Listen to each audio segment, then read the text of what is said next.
I declare open this hearing of the Senate Economics Legislation Committee into the National Energy Transition Authority Bill of 2022. I begin by acknowledging the traditional custodians of the land on which we meet and pay my respects to their elders past and present. I extend that respect to Aboriginal and Torres Strait Islander peoples here today. The committee will be conducting today's hearing via video conference and in person as indicated in the hearing programs. These are public proceedings being video streamed live via the Parliament's website, and a Hansard transcript is being made. I remind all witnesses that in giving evidence to the committee, they are protected by parliamentary privilege. It is unlawful for anyone to threaten or disadvantage a witness on account of evidence given to a committee, and such action may be treated by the Senate as a contempt. It is also a contempt to give false or misleading evidence. Witnesses also have a right to request to be heard in camera. The Senate has resolved that an officer of a department of the Commonwealth or of a state shall not be asked to give opinions on matters of policy and shall be given reasonable opportunity to refer questions asked of the officer to superior officers or to a minister.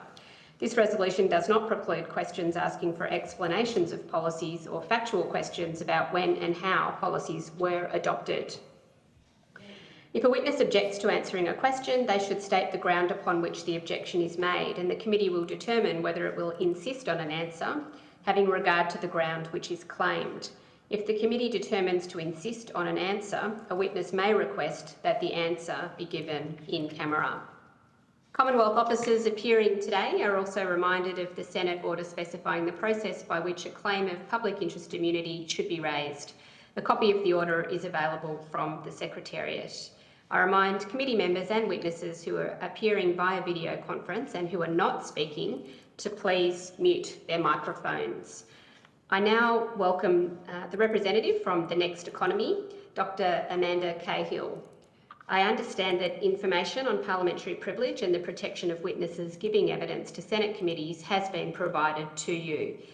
For the Hansard record, would you please state your full name and the capacity in which you appear today?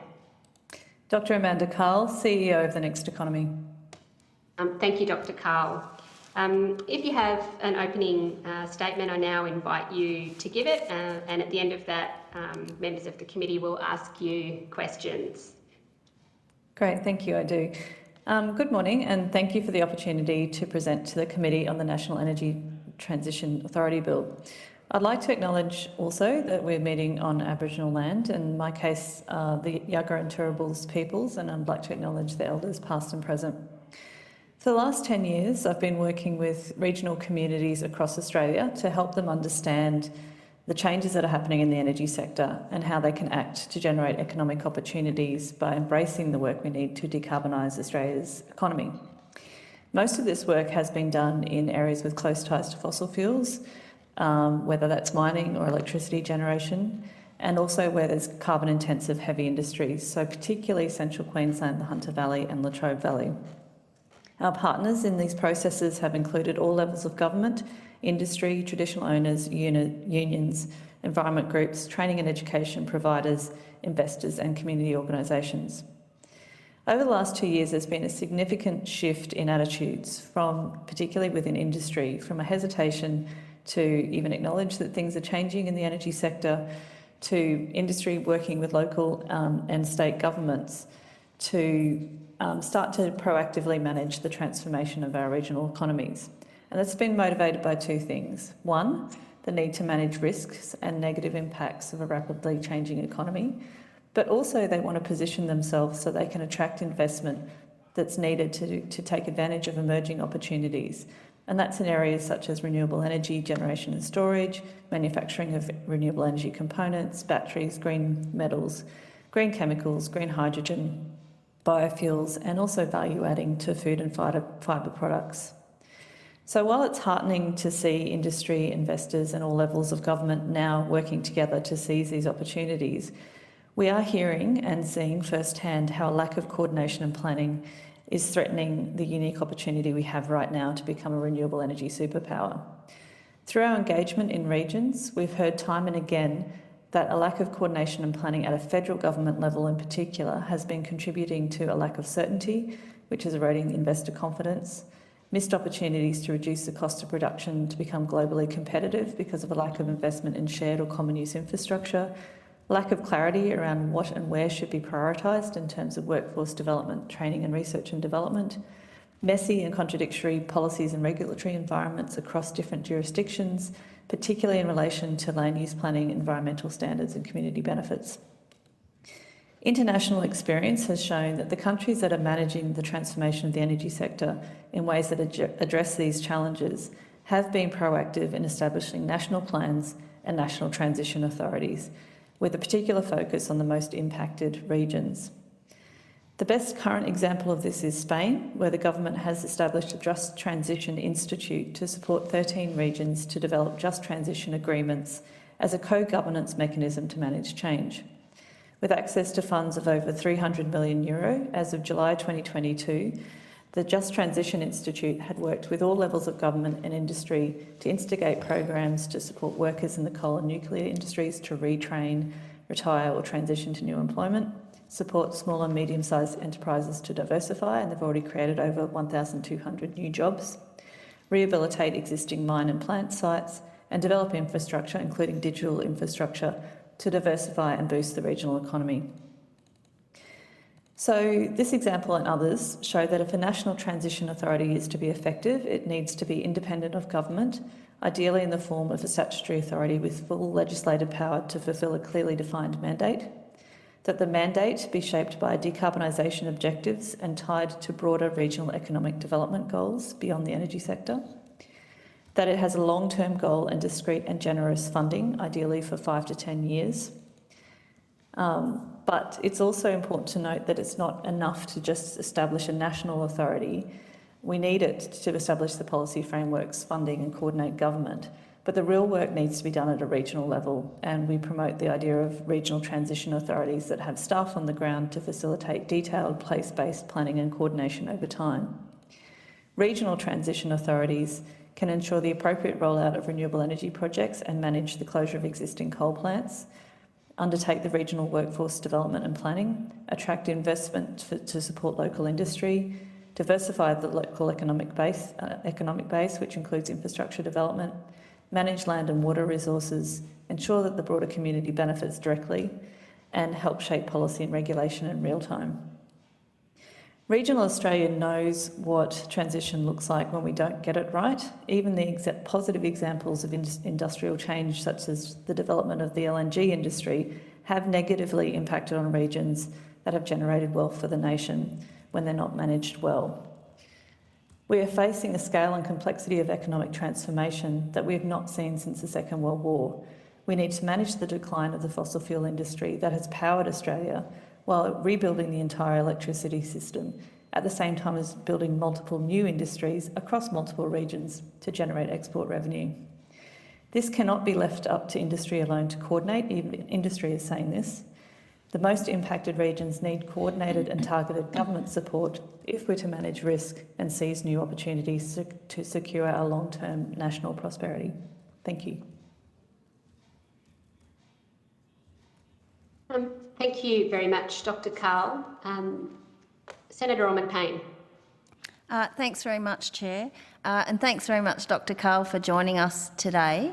I'm very familiar, as you would know, with the work that you did in the Gladstone Region Economic Roadmap, and you've certainly advocated for transition authorities at both a federal and local level, as you've said in your report and again in your statement this morning. I'm really interested for you to expand upon what groups fed into your position on a local and federal transition authority. So councils, unions, for example, like who were the stakeholders who largely engaged in that process? So we've gone through a number of different engagement processes around this, where it really, my first interaction with this idea came about in 2016.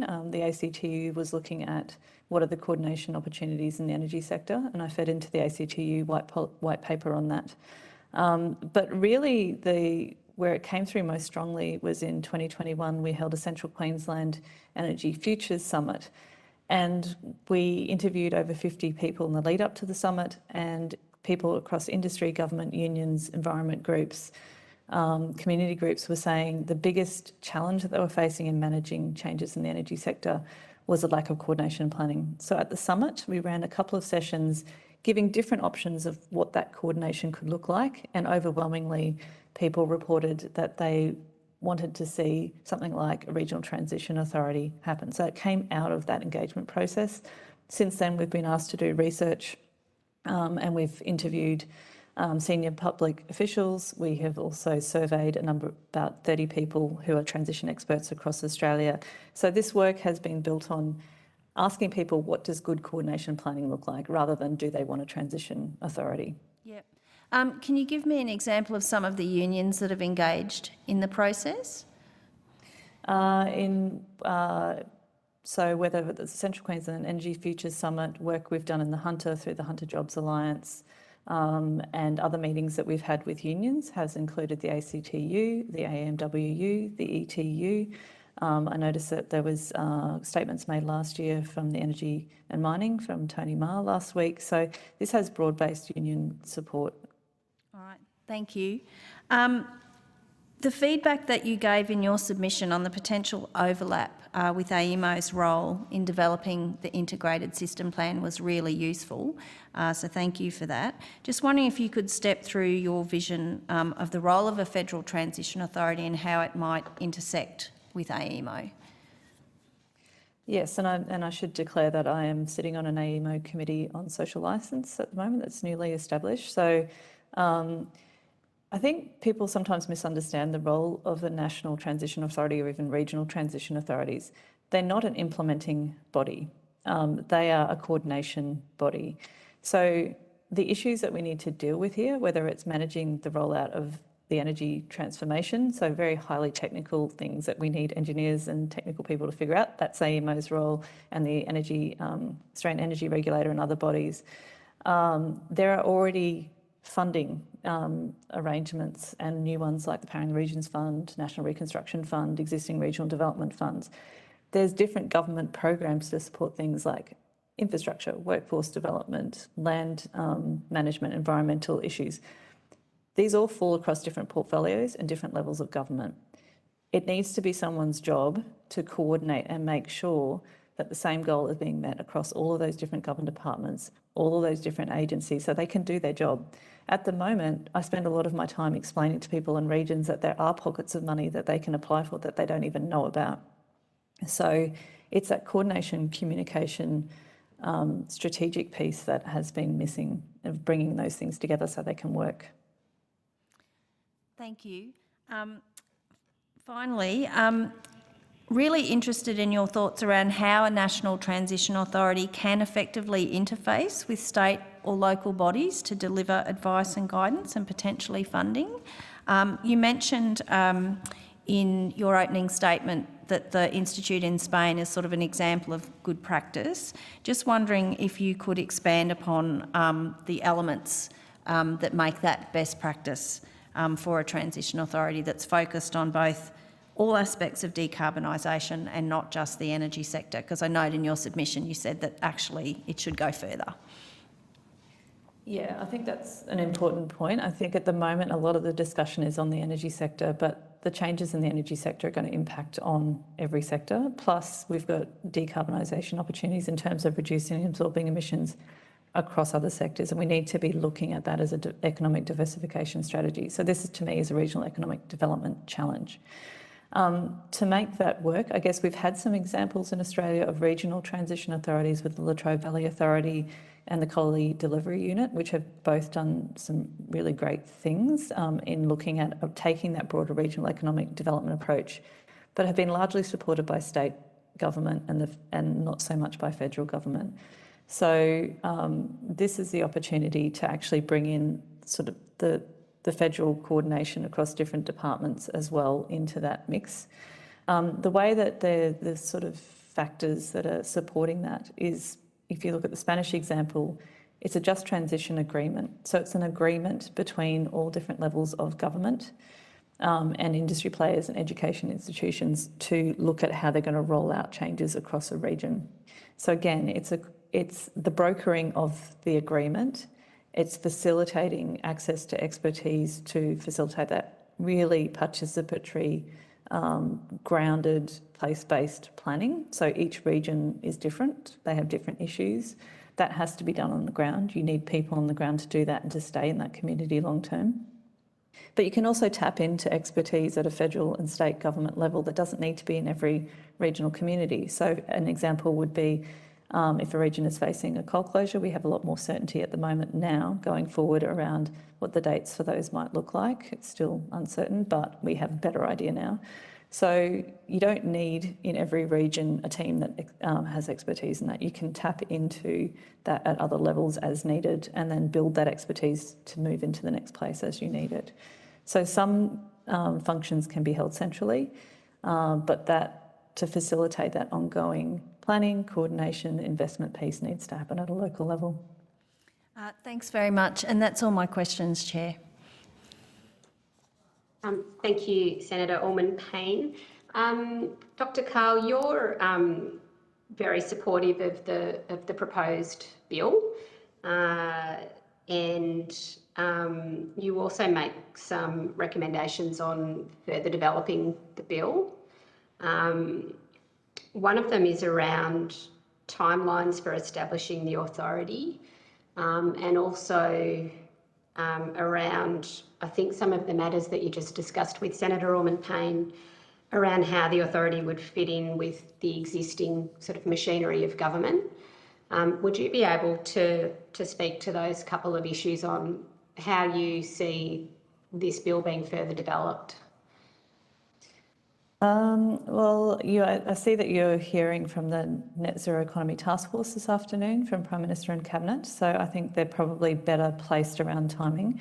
From a regional perspective, I think there's a really interesting opportunity. You've got existing regional transition authorities in place that can be better supported, but there's also some increasingly pressing and more urgent concerns in places like the Hunter and Central Queensland, where industry is already moving in. There's massive renewable energy projects happening. There's closures slated within the next 5 to 7 years that they need support now. So I think there's a priority, particularly for Hunter and Central Queensland, for that support. But at the same time, at a federal level, there's so much work being done in the energy space right now, as you would know. So again, if you take the examples recently of the consultations done around the Powering the Region Fund compared to, say, the National Reconstruction Fund, there's a lot of confusion about how these things can work together. So whose job is it to sort of help clarify these different programs and funding that's in place and to channel it to where it needs to go in a timely fashion? So if this was to go ahead, now is the time to establish a national transition authority. And I would say that the next step then, and to get that up, ideally, if it's possible in the May budget, to get something established, to then do more work in the regions like the Hunter, Central Queensland, maybe Upper Spencer Gulf as well, regions that are already doing it tough, and to do a program of work with them over the next 12 months to co-design and establish those regional transition authorities and probably a 5-year strategy to go with that.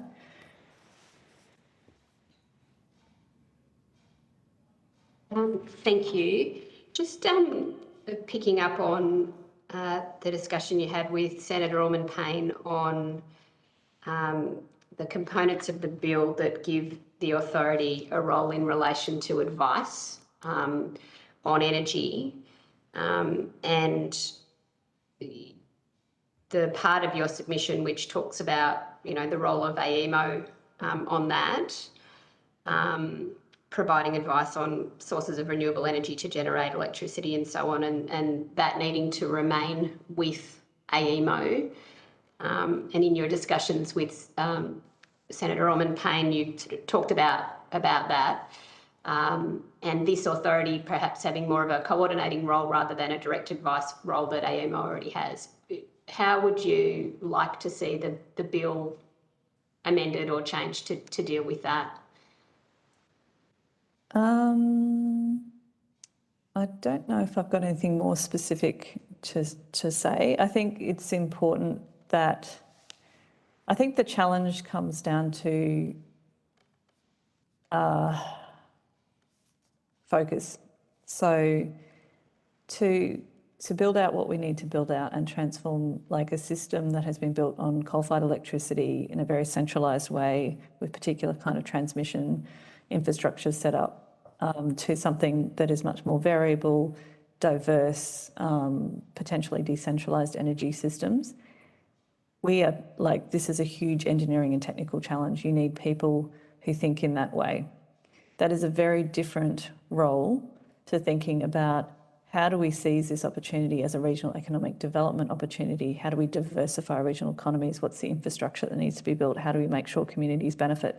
It's a completely different skill set. It's a completely different mindset as well. And I think those functions need to be separate, whether that continues to sit with AEMO or, you know, the Australian Energy Regulator. That like there's multiple agencies that do different things, and I think it sounds like there's potential to bring some of those functions together, but it's beyond my level of expertise to comment on what that is. I think the National Transition Authority, though, has a very different role to the existing energy regulators because it needs to be about that regional planning and coordination approach beyond just energy and beyond just workers as well. Okay, that's helpful. Thank you. In relation to the place of workers in the Transition Authority, you've already spoken about your work with unions and your work in communities with people. The board, as it's currently constituted in the legislation, says that members could have experience in industrial relations, which might give a place for unions to have a say, and union members to have a say. Do you have any thoughts on structures in the National Transition Authority that would really bring workers to a really genuine sort of seat at the table and really being at the heart? So is it enough that there might be a board with people with a lot of different expertise, including perhaps unions, or is there also a sort of a further model that you might have engaged with around putting workers at the heart of the transition? There's a few different models. So in some countries it's a tripartite model where it's government, industry and unions. I would suggest that if you're looking at examples like the Ruhr Valley in Germany, they extended beyond that to involve other stakeholder groups, including environment groups, and I think traditional owners need to be definitely a part of that, and also social services as well, because some of the economic diversification opportunities are opportunities to address other issues like health and education shortages in regions. So I think you need diverse sectors represented. In terms of the actual models, I think, again, you need to have staff on the ground with professional expertise in managing structural adjustment, regional economic development. That's your staff of your regional transition authorities and your national transition authorities, but they need to be accountable to a representative body. And again, that needs to be a good mix of people who are representing, I guess, if you're talking different regional groups in that area that can then provide direct input into that planning over time and hold them to account. And at a national level, again, we need a good broad representation of voices in there, because there is a danger that we just focus on this very narrowly as managing the closure of coal-fired electricity plants, and we miss a whole lot of work that needs to be done, but also economic opportunities in decarbonising the land sector, for example, or making sure we're addressing the needs of low-income households as energy changes. So I would broaden out the representation of that body. Thank you. You mentioned in your opening statement the sort of transformation that's already occurring, albeit in your evidence in a sort of uncoordinated way, including in regions like the Hunter. So you talked about the growth in renewables manufacturing, low emissions technologies, also the sort of investment in some of the regional areas that are hit by decline in value add in terms of food and fibre and so on. We've just, this committee has just done last week our hearings into the National Reconstruction Fund. Do you have a view about the National Reconstruction Fund and how it can also play a role in generating these new jobs in regions that are hard hit? So that's sort of part A, and then sort of part B is how would you then see that fund, perhaps that part of the machinery of government, perhaps interacting with a National Transition Authority? Yeah, so as mentioned before, there are existing funds in place. So I would expand that out also to the Powering the Regions Fund, which I haven't heard the latest as to where that's landed in terms of what it's going to be supporting. My understanding for the National Reconstruction Fund is similar to the CEFC's role in funding renewable energy, but the NRF is around that manufacturing, value-adding, new industry, and to use public money to leverage private investment, which is definitely a worthy endeavour. And then the Powering the Regions Fund looking at also grant funding for different factors, but there has been some confusion over what the difference between those two funds are, and I'm sure that's being worked out. So, you know, between those funds, the CEFC, there's regional development funding, ARENA, these are just different pots of money that are designed to fund different things. The national authority role can be in actually supporting the direction through setting up the right policy mechanisms and a national plan, can actually make sure that that funding is directed to the right place at the right time. But again, as I said, this should be about coordination and setting the plans, setting the targets, setting the priorities around the regions, rather than making ultimately the decisions about where all of that money goes, because the pots of money are there. It's just helping it get there at the right time and at the right scale it's needed.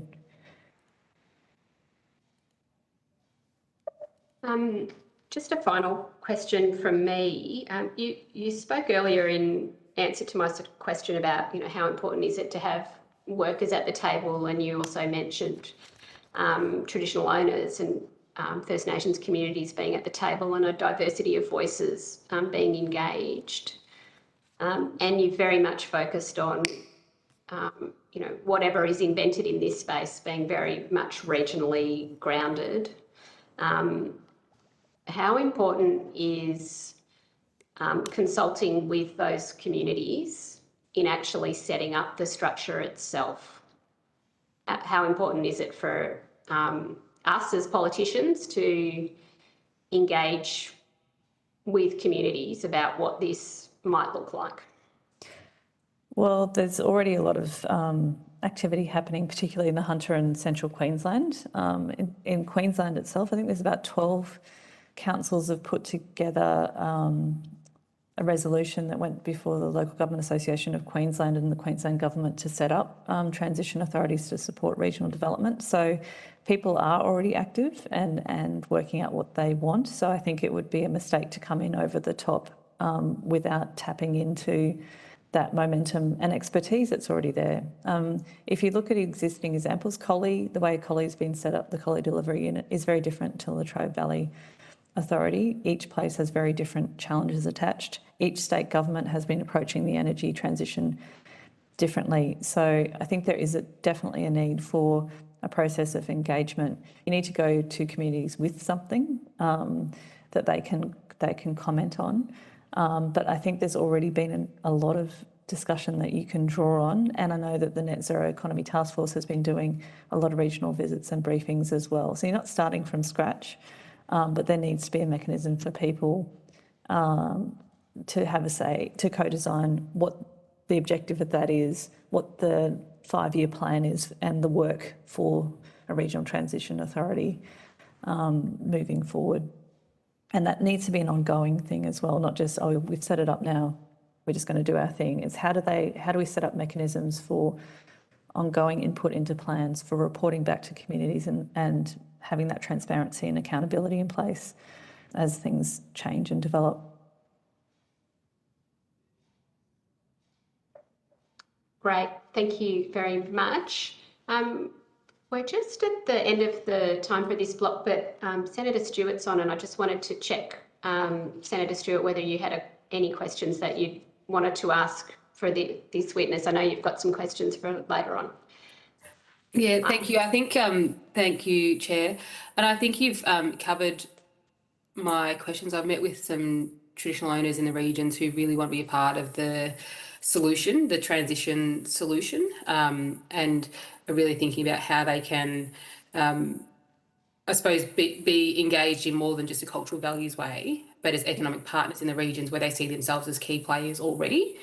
So it sounds like there's some work underway happening now. I'm particularly interested in the work that's happening in Victoria, where we've got some pretty sophisticated mobs who are but what's the saying? Chomping at the bit to be engaged.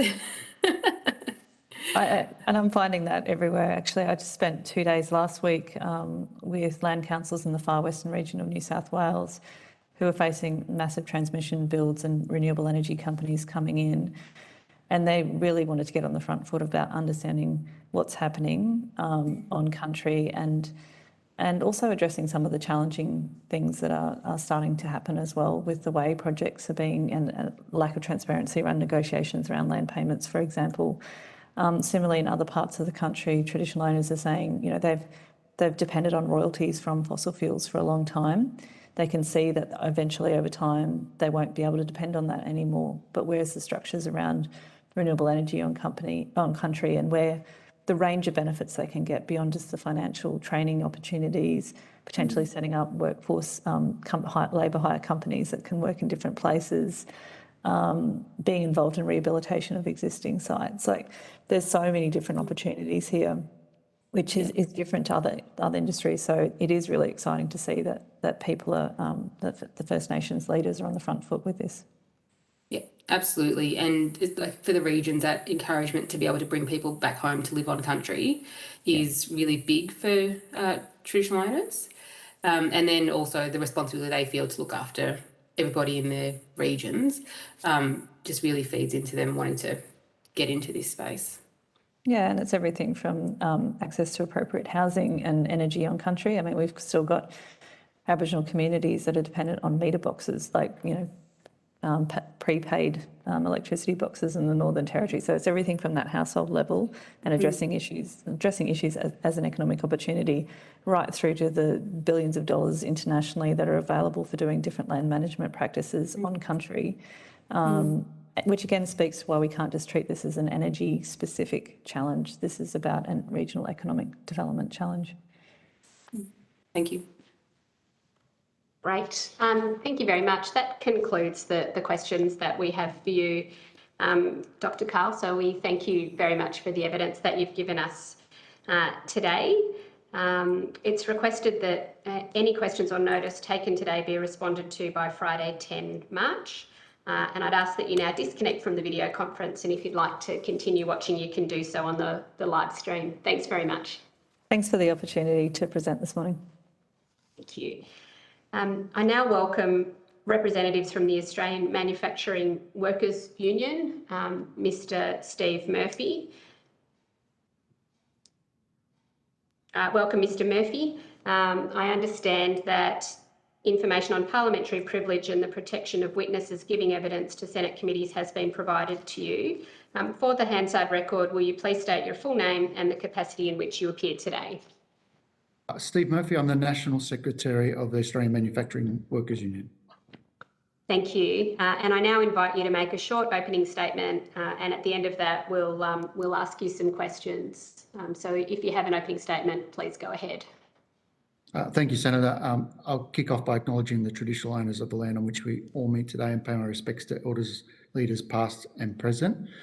The AMW has organised and represented workers in Australian manufacturing industry for over 170 years. Last year was our 170-year anniversary.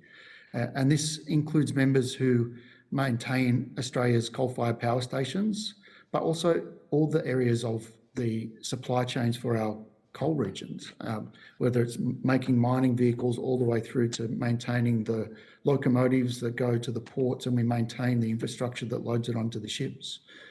We also have members who work in the aluminium manufacturing industry, some of the biggest users of electricity in Australia. We've also got members who are driving the new clean energy economy, and if we get this right, we'll be working in our green manufacturing industries into the future.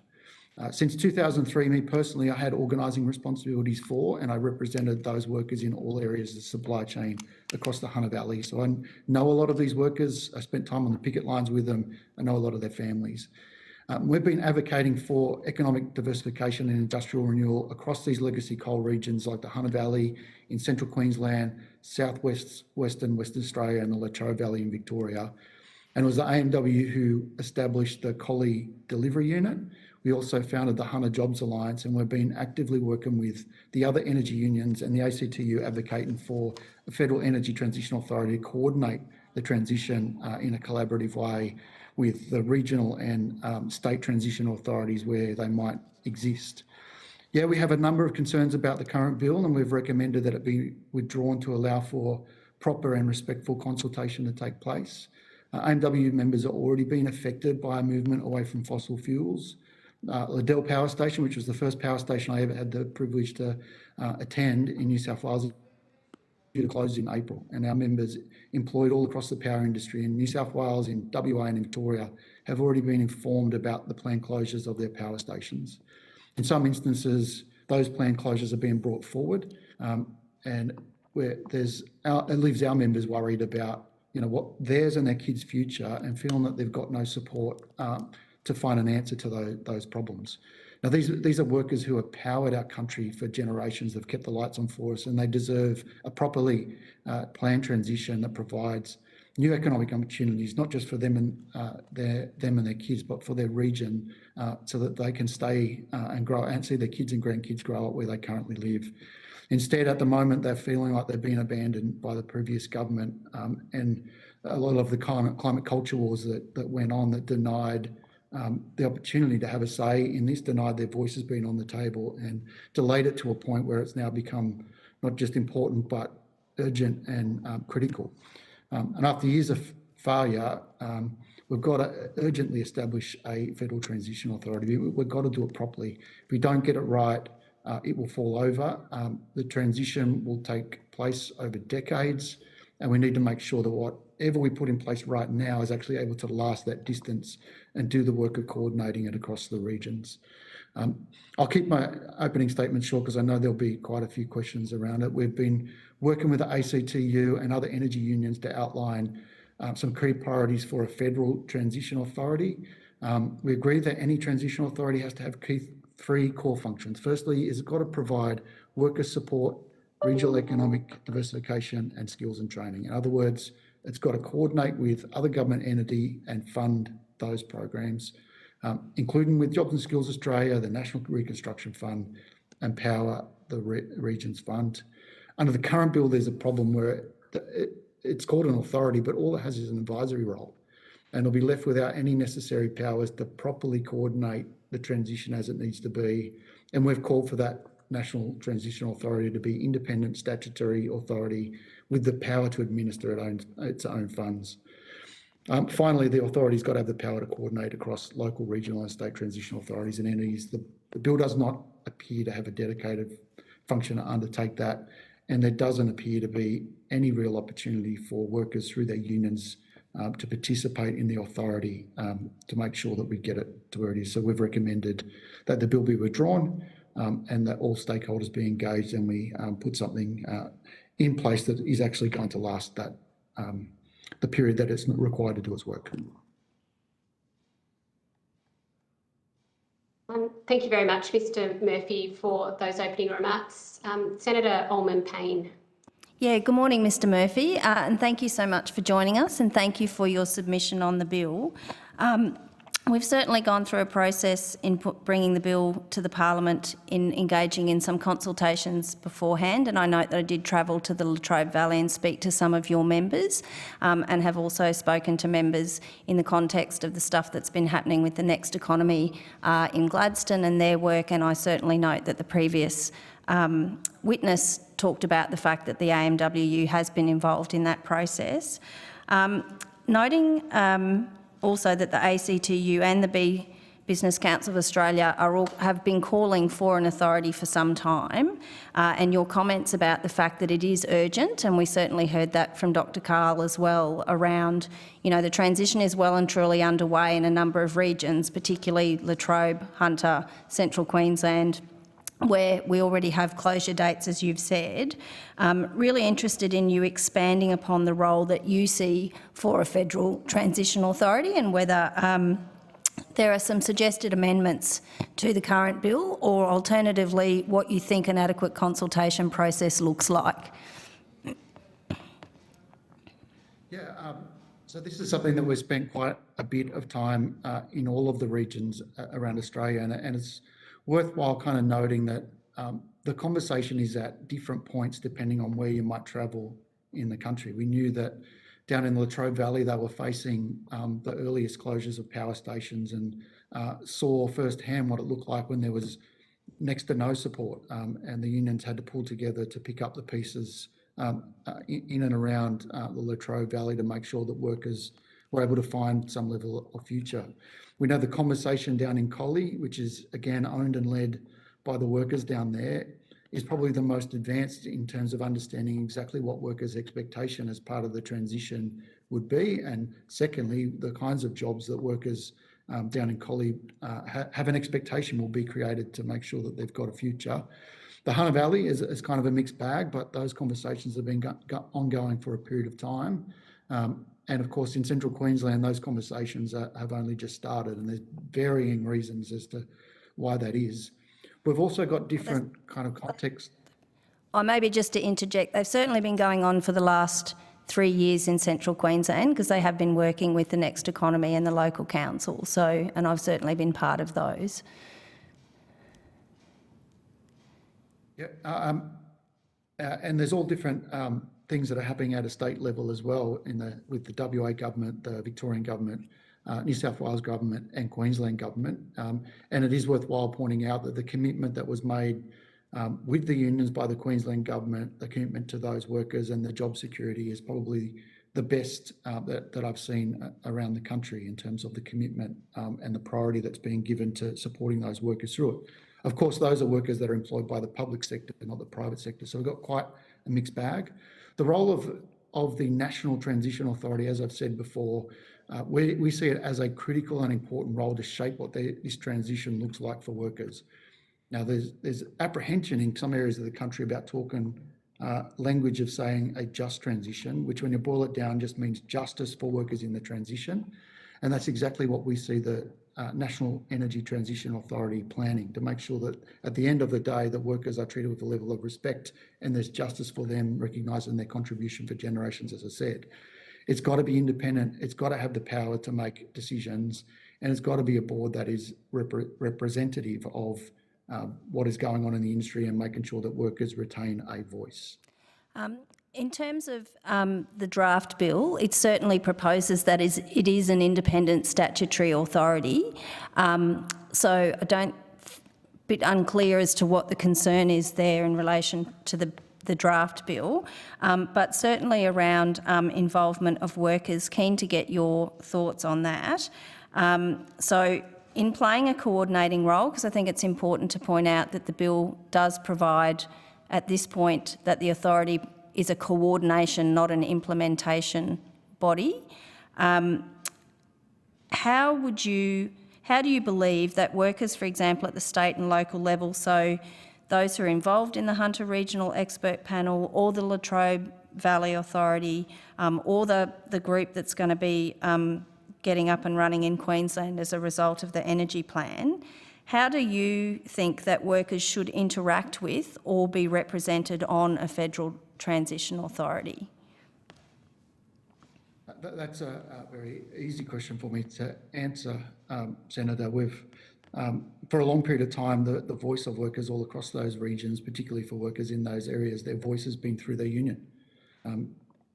So a very simple answer, the representation that we would see that is appropriate for workers that are impacted by the the transition that is either here right now or going to be coming into the future is through their unions. Okay, so your recommendation would be to amend the bill to include union representation on the board rather than just an industrial relations expert. Would that be right? That would be correct, Senator. Thank you. I note that the government currently points to the Net Zero Economy Task Force as doing coordinating and advising work on transition. As far as I'm aware, the task force is due to wrap up in July this year. In your view, who should continue and further that work, and what are the characteristics of the body that should replace the task force? Well, I've only met with the task force personally once. It was informal discussion just to talk about the work that the AMW had been doing in Collie and Latrobe and in the Hunter Valley. The work that they were doing and the way that they kind of spoke to me was exploring whether or not the National Transition Authority was, going to be something that would provide a benefit. And I say that in terms of whether or not that was something the department would continue to do or if there was going to be a transition authority set up. We haven't heard the outcomes of that as yet, and I've made the AMW's view very clear that we, as I said to you earlier, is that we want the National Energy Transition Authority set up, that it be independent, it be a statutory body with some authority, and that there be unions on the board. So what their ongoing role is after the task force makes its findings, I would say that would be a decision for the minister and for the department. All right, thank you. So, but it's the view of the AMWU that the work that it's doing should be carried on by a transition authority? Am I understanding that correctly? Well, it depends on what the department sees as the ongoing work for that, but the transition authority, if it was set up, would carry quite a lot of the load around coordination, but I don't see the task force doing any coordination at the moment. All right, thank you. I just have one last question. One of the ideas that AMWU members put to me when I was in Latrobe consulting with the union was the need for industry-wide retention of benefits. For example, with many different operators potentially entering the offshore wind industry, workers should be able to take their leave entitlements across projects and operators. Just interested to know what your views are on that. Senator, I've got some pretty strong views about it, and we've expressed this in a number of our submissions. We believe that if there is going to be companies that want to play in this space, meaning that they want to have access to the National Reconstruction Fund, the Powering the Regions Fund or the Rewiring the Nations Fund, that they should have constructive relationships with unions, good industrial relations, and that the AMWU will be pursuing these businesses to do multi-employer bargaining where it is appropriate to make sure that as there's peaks and troughs that happen in the industry, we can have a high level of flexibility of workers to be able to move between employers, have the same rates of pay, same conditions, and carry their entitlements with them. So we'll be pursuing that as the new bargaining laws are rolled out after June this year. All right, thanks very much, Mr Murphy, and that's all from me, Chair. Thank you very much, Senator Allman-Payne. Mr Murphy, it sounds like from your evidence that it's important to the AMWU to get the design right and the consultation right, so that, working people are at the heart of a national transition authority that may be, created. And so that we can, I guess, get, as you said in your opening statement, get it right. And if there is such a transition authority at some point, that it lasts and goes the distance. To that broad end of, design and consultation, has the AMWU had any engagement with the government's Net Zero Economy Task Force? There's been a series of engagements that have happened with the task force. I met with the a couple of representatives from the task force. It was largely informal, just to have a discussion about the work that we were undertaking because they wanted to get an understanding of that. From there, I provided our key contacts in all 4 of the legacy coal regions for the task force to engage with. I made a number of phone calls internally with the AMW to make sure it was prioritised in our work, and I understand that over the last couple of months, the task force has travelled to those regions and spoke with our organisers and our delegates who are facing this transition now. Okay. So the task force, as far as you're aware, has gone out to the Collie delivery unit that you talked about before, and the Hunter Jobs Alliance as well. Why do you see that sort of level of consultation to be important? Well, Senator, I would just talk honestly on this point, not that I haven't been honest before, but we've endured almost a decade of climate culture wars that have distracted and divided us from having the conversations that we needed to have about these regions and these workers and these communities. We were faced with a narrative that had a choice between jobs or the environment, and it caused conflict between workers and the environmental movement. That's not where the conflict exists. And when we're able to get past those culture wars and have an honest conversation and reframe it that we can have climate action and job creation, was when we were able to have a sensible conversation about what the future of these regions were going to look like in a way that was respectful to everybody. The consultations that are being undertaken by the task force is about recognising the value and the voices of the workers that are immediately impacted, the concerns that they and their communities have, and the support and understanding the support that they require to get through it. But thirdly is also to listen to those voices about the kinds of jobs and the kinds of industries that we want to see put into these regions to make sure that they have economic security, but most importantly for the workers, that they can see that there's going to be a future for them, their kids, so that they can watch their grandkids grow up. Thank you very much.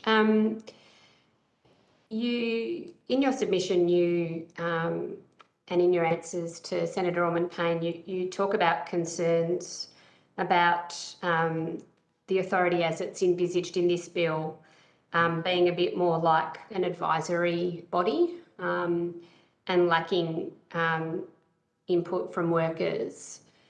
I think you said in answer to a question from Senator Orman-Payne that you'd like to see worker representation right at the heart of any proposed authority.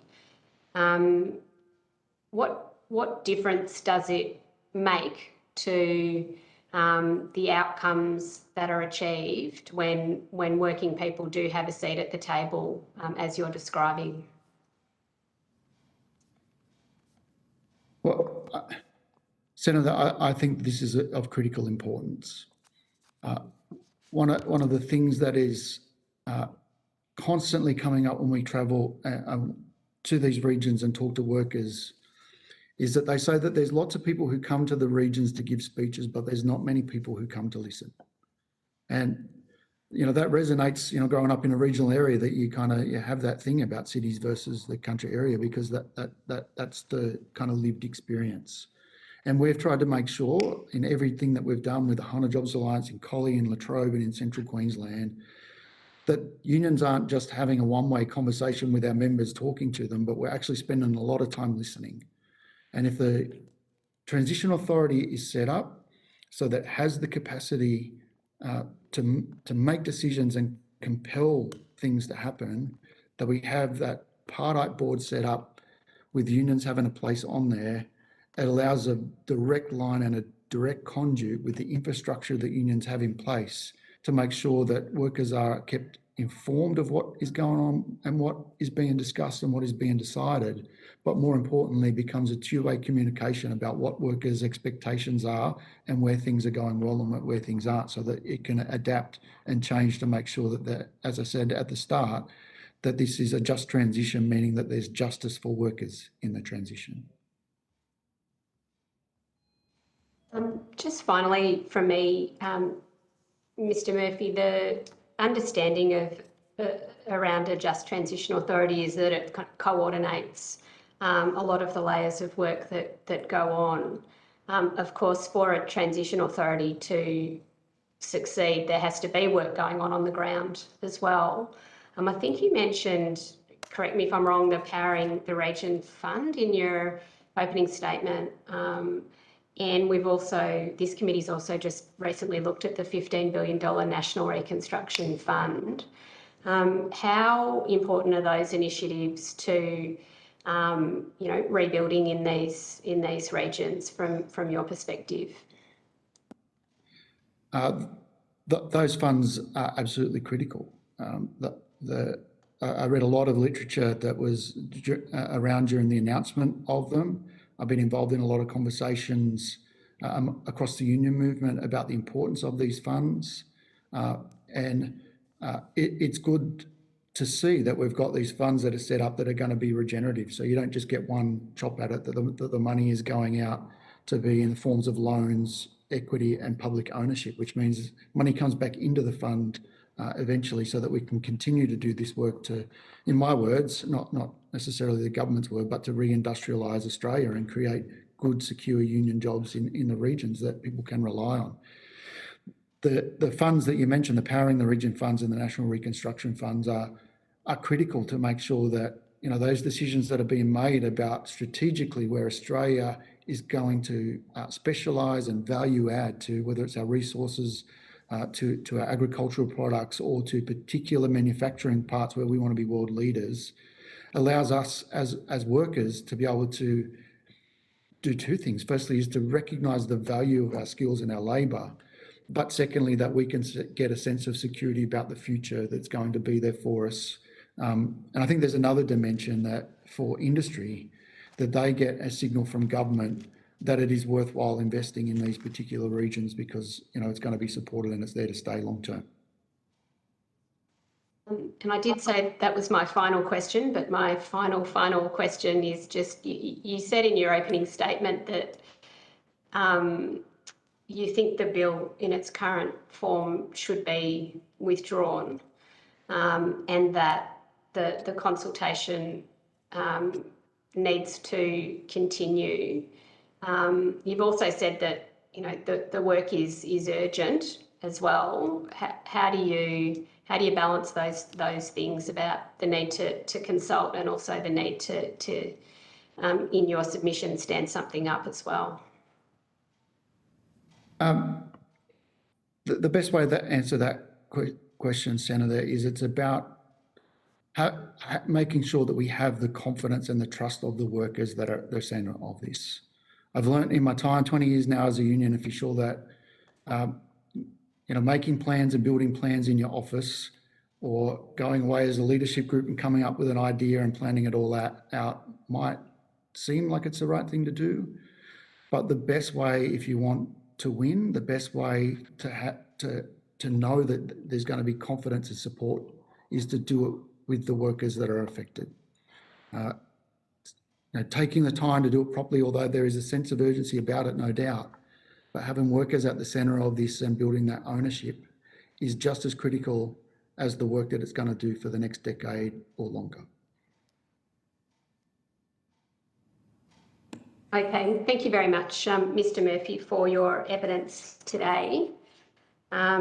It's requested that any questions on notice taken today, which I don't think there were any, be responded to by Friday, the 10th of March.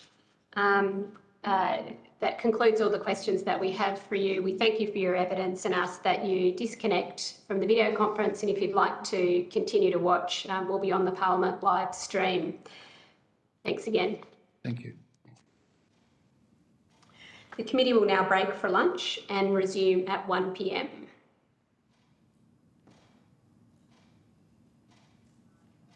We're good to go, Chair. The committee resumes, and I now welcome the representatives from Beyond Zero Emissions. Dr. Heidi Edmonds, I understand that information on parliamentary privilege and the protection of witnesses giving evidence to Senate committees has been provided to you. For the Hansard record, would you please state your name and the capacity in which you appeared today? Thank you. My name is Dr. Heidi Edmonds, and I am the Senior Project Manager for Queensland for Beyond Zero Emissions. Beyond Zero Emissions is an independent, non-partisan think tank creating solutions for a prosperous zero emissions Australia. Okay, thank you very much. I now invite you to make a short opening statement, if you have one, and at the end of that, we'll ask you some questions. Thank you. Thank you, Senator. I am joining you today from Turrbal Country here in Meanjin, and I pay my respects to elders past and present. Beyond Zero Emissions welcomes the intention of creating a National Energy Transition Authority, working across portfolios and federal jurisdictions. It has value to enable national planning, coordination and funding to drive a much needed and rapid transition of Australia's energy system.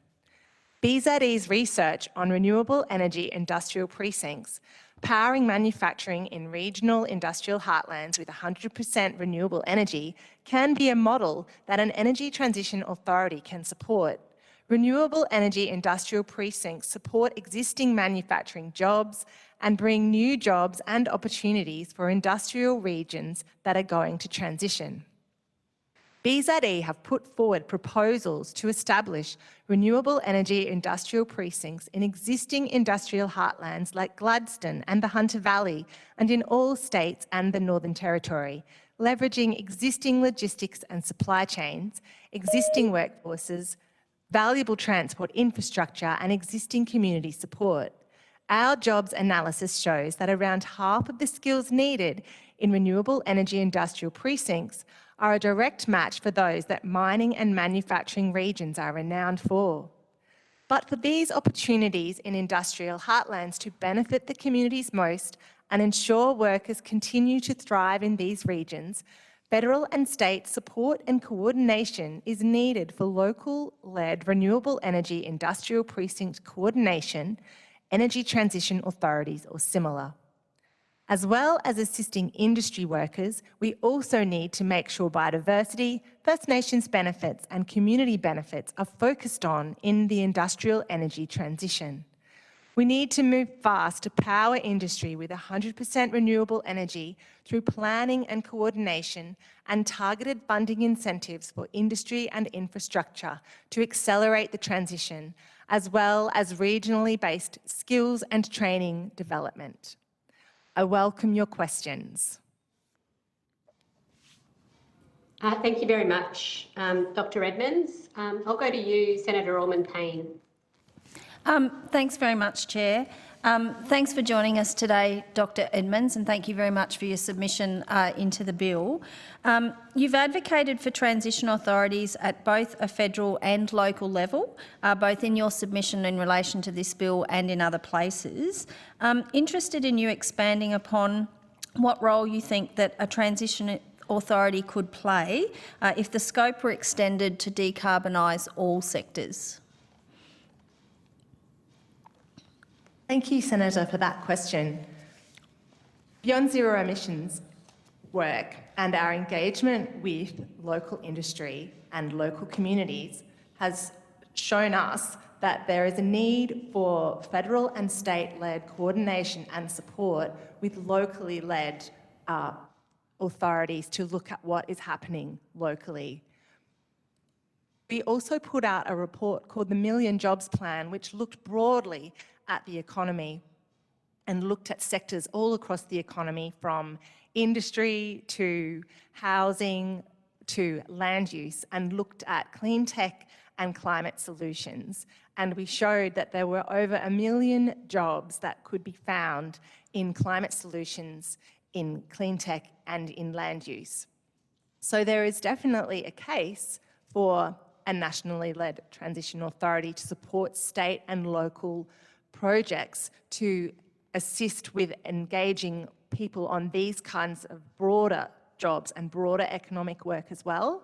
However, we would refer to other organisations such as the Next Economy, the Australian Council of Trade Unions, who have done some broader work on what transition authorities could look like and the specifics of those.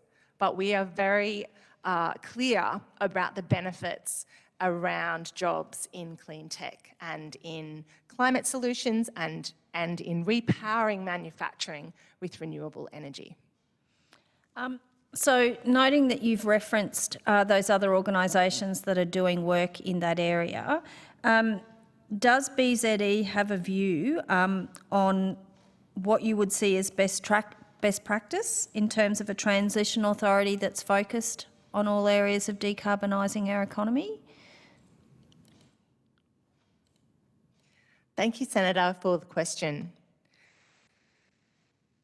As noted, yes, we would refer to those who have done deeper work in what transition authorities could look like. Again, referencing them, the ACTU, the Next Economy. However, with our own engagement with communities, with industry, with government, some of the key themes which are coming up are that skills and training needs to be regionally led, that there need to be funding incentives to assist industry to transition, to protect especially manufacturing jobs, but also to have benefits to the broader economy. And some of the other best practice principles which are important is also making sure that elements such as First Nations engagement, benefits to First Nations, making sure that they're consulted and part of agreement making, First Nations people. And we would also like to acknowledge that the First Nations Clean Energy Network is leading in this space and other organisations are as well, and we would refer to them. Some other themes which are important are protecting biodiversity, and there needs to be more work done in this space as we roll out the transition to renewables. There's a great build out and it needs to be done well. So state and federal can lead, there are also jobs in that area, as the land use check section in the Million Jobs Plan identified for rangers, for Indigenous rangers. There's a range of jobs in that space as well.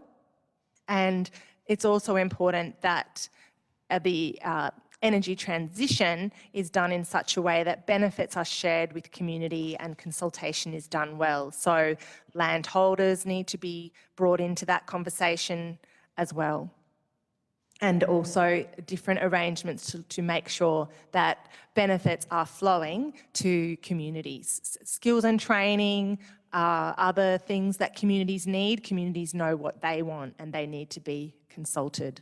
And I think it's also important, I did touch on this before, but the skills and training needs to be regionally targeted and regionally led where possible. Rather than coming in and setting up a new skills and training centre, there are amazing people already leading in these areas in Queensland. I do most of my focused work in Gladstone, my hometown of Gladstone. It's been really exciting to see it become a real focus for new renewable energy projects, and the Central Queensland University is doing some really great work there in their TAFE and university courses, their research, and these are the things that need to be expanded on, supported and grown. So would it be your view then that it's really important that we have those three levels of coordination and planning? So we have local-based authorities or bodies, state-based bodies or authorities, whatever name they go by, and then that federal level, so that we're seeing that coordination top-down and bottom-up? Thank you, Senator. We do agree with those concepts because what we want to see is coordination and planning, and federally that's where things need to happen. It's also important from an equity point of view because we need to see job transitions in industry and in other aspects of the economy set up so that they benefit regional areas, remote areas, suburban areas. So all of these different areas are benefited, and it's important that that's coordinated from a national point of view. but it's also important that there's a lot of state lenses that needed to be incorporated, and there's a lot of knowledge happening at the local level. So as mentioned before, we would refer to ACTU, the Next Economy, but Beyond Zero Emissions work with local communities definitely shows the value of those 3 levels of engagement, and that's actually a strong part of our request for federal and state support for our concept of renewable energy industrial precincts. So these are precincts where manufacturing is repowered with 100% renewable energy. We've seen the Queensland Energy and Jobs Plan, which I'm quite well aware of, putting things in place to move the renewable energy needs for that forward. But these kind of things need federal support, and it also needs to happen in a range of jurisdictions. So it needs federal coordination and federal support, federal funding, so it can accelerate what needs to happen. And then again, definitely the state-led, the locally led, local leaders, locals know what they need. So it needs to be happening at all levels. Thank you. I just have one last question. You gave some feedback in your submission about the potential overlap with AEMO's role in developing the integrated system plan. And thank you for that, because that feedback was really valuable. Just wondering if you could step through your vision of the role on how the Transition Authority would interface with an organisation like AEMO. Thank you, Senator. So I was not necessarily the author of that particular piece of our content, so I will just note that, and I can take a question on notice if desired. However, the AEMO is one of the most important organisations to reference when you're looking at what that renewable energy build-out needs to look like. There are certainly components that are not covered by the AEMO ISP, specifically repowering industry and hydrogen, the green hydrogen opportunities and other industrial opportunities that are still a ways off can do with some additional support in the AEMO ISP, potentially also how distribution is looked at. And so there's definitely scope for additional pieces of work. They need to remain the critical point of, for most of that guidance on what needs to happen. But obviously there's a range of things around that, including skills and local training that are broader than that need to be considered, and priority areas for transitioning and priority areas for repowering industry. There's some space in that area where there can be some broader conversation, and there's state and federal leadership around those pieces that is happening and needs to happen further. But I'll acknowledge I'm not I don't have the expertise of the specifics of that, so I might take that on notice and feed that one back. Yeah, that would be great. Thank you. That's all, Chair, from me.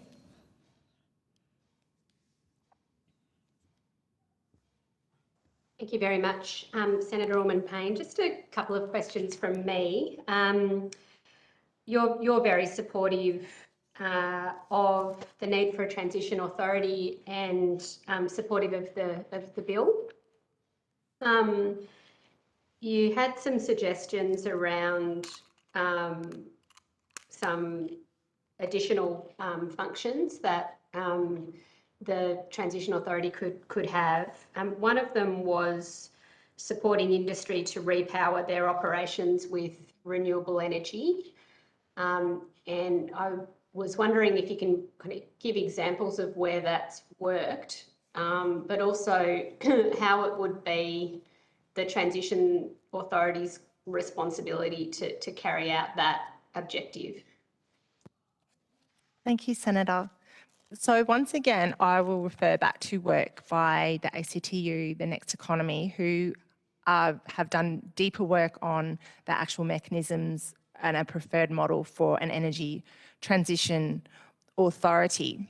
However, we do see some functions that this authority could and should have, as we put in our submission, and being able to support industry and manufacturing to repower their operations with renewable energy.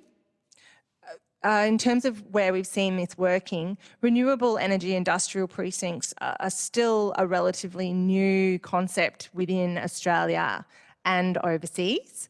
And so so I can again find some specific examples on notice and send those back to you of what is happening overseas, but in many ways Australia is leading in this space. It is great to see industry leading. We're seeing leadership at the government level happening. It could be more, but it's very encouraging to see. And there's a lot of excitement and momentum, I think, from my own experience travelling to Gladstone and seeing the excitement that is coming from the renewable energy rollout to repower industry. I like the work of Construction Skills Queensland, who have shown that there's actually a greater number of jobs in the new renewable energy and hydrogen industries in our regions than we currently have. And so skills and training will be very important. I'm not deeply across it, but I refer back to the ACTU's work showing that it's important that a transition authority have the capacity to encourage funding in certain places rather than just being advisory. And I think we would support that as well, though I'm not an expert on the specific mechanisms of it. So the opportunity to assist where funding is targeted, the opportunity to determine where skills and training need to happen, and the opportunity to bring the players on board, because it's a multi-sector thing that needs to happen with the transition to renewable energy. And there are so many skills that workers in heavy industry already have that are going to be very highly, increasingly in demand. So we see that there's an opportunity for direction of funding and for direction of where skills and training can go, making sure that stakeholders are being included in those conversations. And we see that there's also an opportunity to set more ambitious decarbonisation targets by, again, engaging with those local heavy industry that are in many of our regional towns where we also have jobs that are transitioning. Okay, thank you for that. I guess one of the challenges with any transition authority is how much is it sort of advisory, how much is it coordination of bodies that already exist, and how much does it actually sort of have its own powers and budgets to get things done. In relation to that question of supporting industry to retool with renewable energy, the Powering the Regions Fund, does have some focus on that. And I'm just wondering how you see the proposed Transition Authority interacting with, say, the Powering the Regions Fund. Thank you, Senator. So once again, I'll just note that I'm not necessarily an expert on how the different funding bodies interact, and also reflecting back on other organisations that have done the deeper work on the structure and what that might look like. But what I can say is we've recently put out our National Supergrid report, which articulates how we could be spending funding, and highlighting part of that could be funding towards renewable energy industrial precincts, federal funding to support transmission, federal funding to support distribution, so that states and industry can also do the work that they need to be doing to support the transition. So again, I don't really want to comment on exactly what I think the mechanisms should be, because I feel that there's people better placed, but certainly there's an opportunity for that funding. But by coordinating industry into renewable energy industrial precincts, you get the collaboration piece and you get the benefits of industry coming together, calling for renewable energy. There's also opportunities for skill sharing and elements like that. So definitely supportive of there being a capacity of the Energy Transition Authority to direct where that funding can go, but obviously in consultation with those other entities. But we certainly strongly advocate that a renewable energy industrial precinct model rolled out across Australia in all states and the Northern Territory is an efficient model for using those funds, that are allocated to transition communities and to repower Australia with renewable energy, because there are efficiencies, and that means that we are going to have a better bang for your buck from the funding that's going into those regions. Thank you. Dr. Edmonds, you may give me the same answer to this question, but I know from hearings last week that BZE is very supportive of the National Reconstruction Fund, and because we had hearings on that last week, and you talked about the need to repower manufacturing and create jobs, including in low emissions technologies in regions that are hard hit by the energy transition. Do you have comments for us on how the National Reconstruction Fund can be part of that story, and how it might perhaps sort of interact with any transition authority? Thank you, Senator. So our CEO, Heidi Lee, made some comments on that, the other Heidi at Beyond Zero Emissions.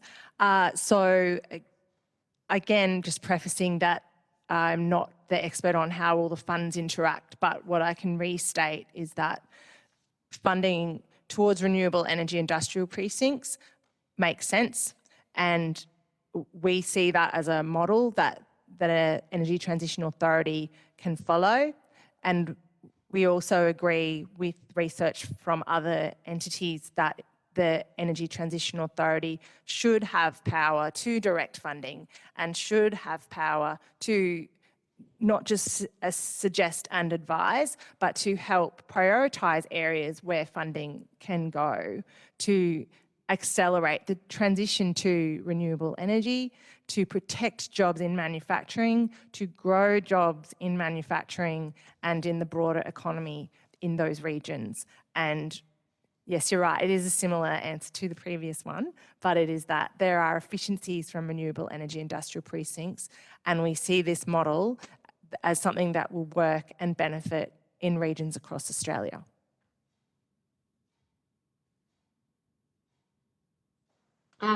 Okay.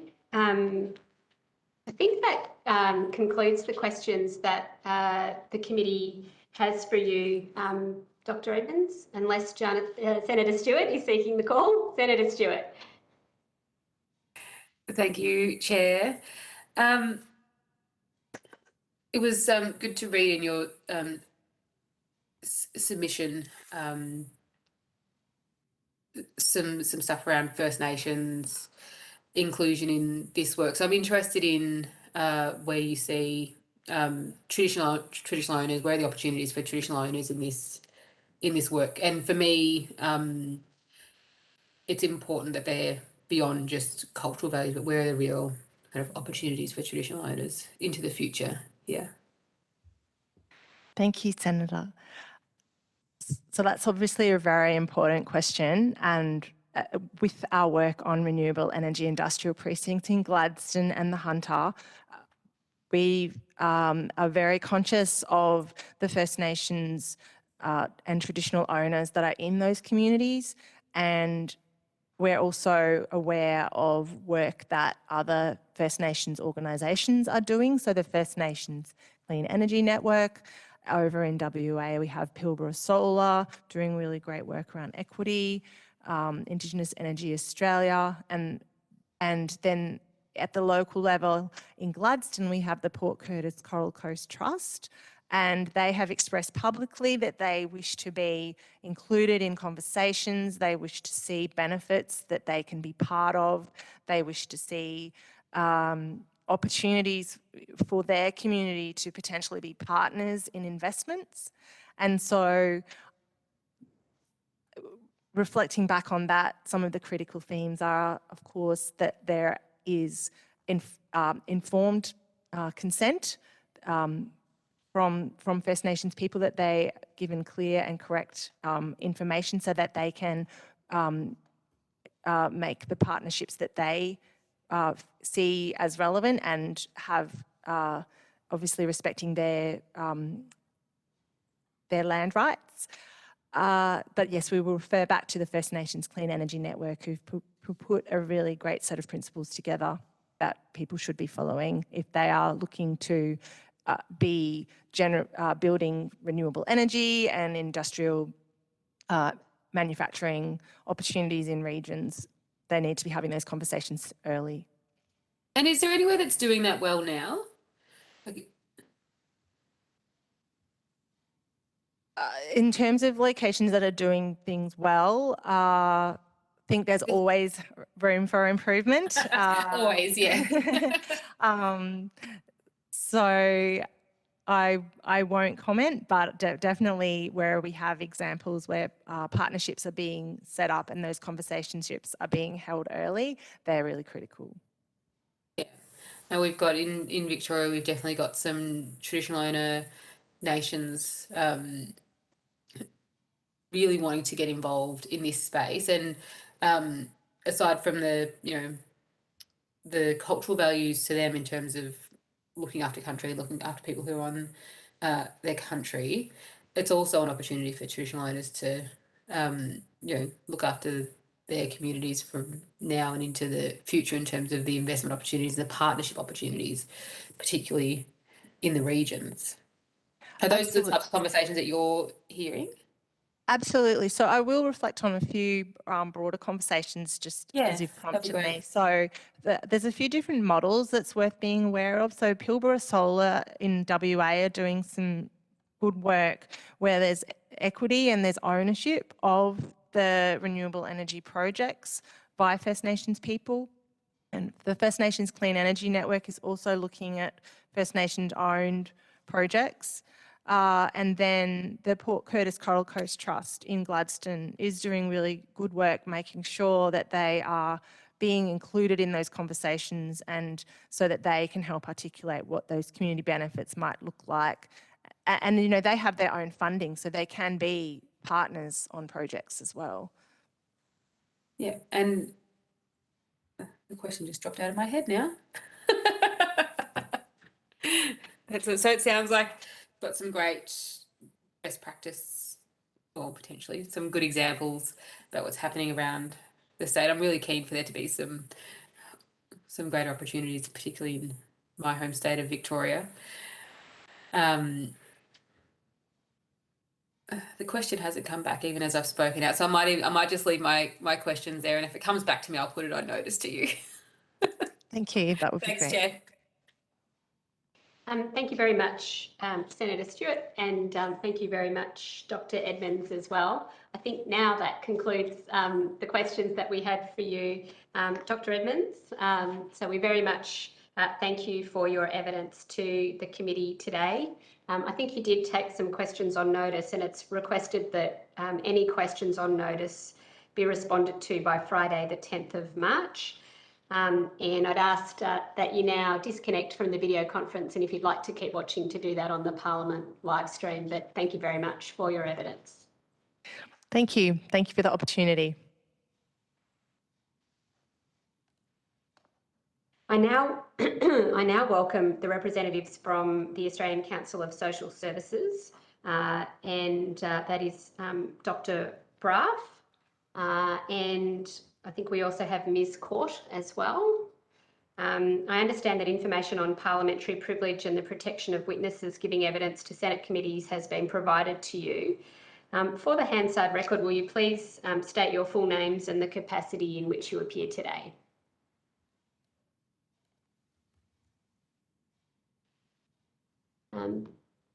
I'll go first. So I'm Yep. Dr. Rochelle Braff. I'm the Senior Advisor on Climate and Energy at the Australian Council of Social Service, and I'm appearing as a witness. Thank you, Dr. Bruff. And are you the only witness from ACOS No, today? so I'm joined by my colleague Kelly Court. Yep. Ms. Court, can you hear us? And if so, just unmute yourself and introduce yourself. It looks like, Dr. Bruff, that Ms. Court can't hear us. Oh, maybe she can now. Can you hear us, Ms. Court? Okay, great. Could you just unmute yourself and just state your name for the Hansard record, please? Hi, Kelly Court, Program Director, Climate and Energy from ACOS. Thank you very much. I now invite you to make a short opening statement if you have one, and after that we'll ask you some questions. Thank you, Senator, and thanks for the opportunity to speak now. So ACOS is the national peak body for the community services and civil society sector. We speak and advocate in support of people affected by poverty, disadvantage and inequality. Our vision is an end to poverty in all its forms, economies that are fair, sustainable and resilient, and communities which are just, peaceful and inclusive. So ACOS welcomes the Greens Bill for a National Energy Transition Authority as an important opportunity for the people we represent. The transition to a zero emissions economy to limit climate change is urgent, it's necessary and inevitable.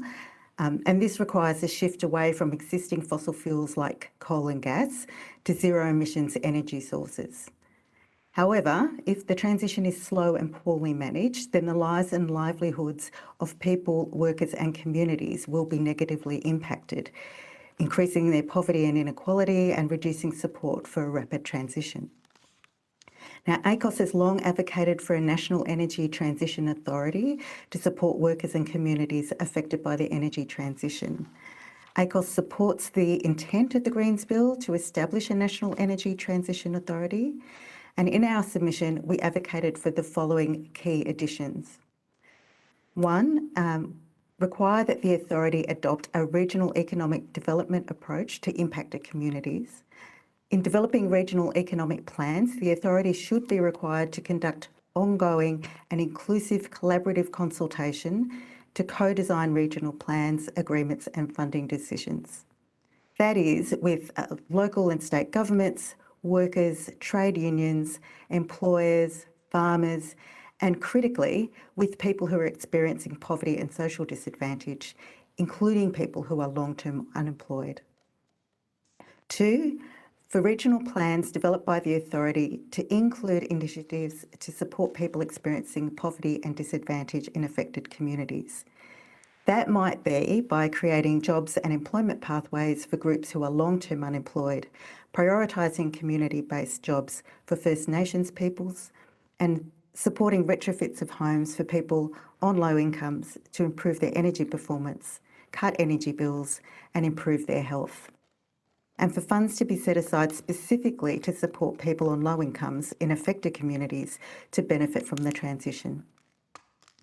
Three, require the authority to develop long-term plans with 5 yearly reviews for affected communities and regions, having clearly defined strategies to address poverty and disadvantage. 4, for the authority to have stated objectives and principles that include equity and inclusiveness to guide decision-making. And 5, ensure community representation on the authority's board. In addition to our calls for a National Energy Transition Authority, ACOS has also been calling for the establishment of a framework and body to manage an equitable and inclusive energy transition for people experiencing poverty and disadvantage. We say this because people who experience poverty and disadvantage experience high levels of energy deprivation, debt and disconnection. They're paying disproportionately more of the cost of the transition, but are unable to access energy efficiency, solar, batteries and electric vehicles to reduce their energy costs. Despite the existing and growing energy inequities, there is currently no federal policy framework in place to plan for and justly manage the impact of this transition on people experiencing poverty and disadvantage to ensure that no one is left behind. And without an appropriate equity framework in place, we run the risk of the energy transition reducing emissions, but further entrenching poverty and disadvantage. So in the absence of an existing or prospective framework to manage the transition for people experiencing poverty and disadvantage, ACOS is now also calling for a National Energy Transition Authority to include an expanded scope to manage an equitable and inclusive energy transition for people experiencing poverty and disadvantage. So this would include coordinating, monitoring and recommending reforms to reduce energy vulnerability and hardship and ensure that people experiencing disadvantage also benefit from the energy transition.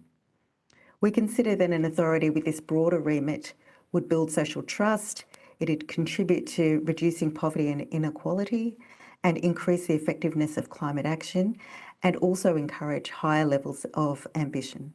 Thank you. Thank you very much, Dr. Brough, for those opening statements. And I'll go to you now, Senator Allman-Payne. Thanks, Chair. And thank you, Dr. Brough and Ms Court, for joining us today, and thank you very much for your submission into the bill. I note that you've identified in your opening statement, Dr. Brough, the need for an authority to take a regional economic development approach. Interested in your thoughts on how a National Transition Authority could effectively interface with existing social service providers at the state and federal level? Well, I'll answer and I'll invite my colleague to add whatever she would like to say. I think that there are a number of opportunities to engage with the social service sector. So firstly, I think there's an opportunity at the board level to have some representation. I think there's also a consultation process that could take place when the authority is doing its regional development work. And as I said in the statement, we envisage that the authority would be able to engage in a process of consultation and co-design of regional development plans, and that would be on an ongoing basis. So there would be multiple opportunities for that intersection of views and understandings of the situation for people in regional communities. Kelly, is there something that you would like to add? Oh, look, the only thing I would just say, and Rochelle's described that quite clearly, is what we've been hearing from communities is it's really important that they are, as Rochelle said, involved in the co-design and the decision making, and it needs to be all members of the community. So this needs to be broader than, you know, unions, industry. It has to include local government, it has to include community groups, First Nations communities, as well as people already experiencing poverty and inequality. Yeah, thank you. And look, having been involved in the consultation process in Gladstone that was run by the Next Economy and the Gladstone Regional Council, it was really apparent through those consultations, as you're saying, you know, people concerned about housing, for example, and the impact that the transition has on that and other issues.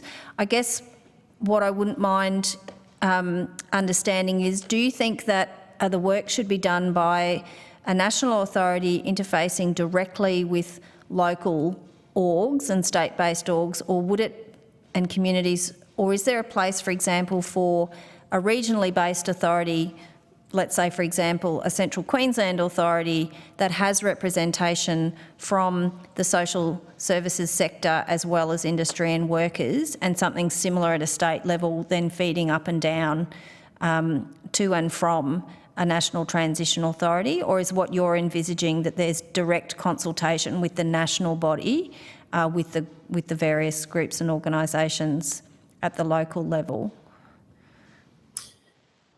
Look, that's a good question, and I think it's something that should be explored going forward. I guess we had imagined the benefits of having a national authority that is well resourced is that they could coordinate that work but work in a place-based situation, so work with Queensland State Government and those local councils and the community. So, and I think the advantage of having a national authority is that you do have consistency in terms of the objectives. You get to benefit from the lessons learned in other communities that you can then bring into the new communities that you work with. So, you know, I think you have consistency there as well. So there are benefits to it being managed by a national authority, but it does need to be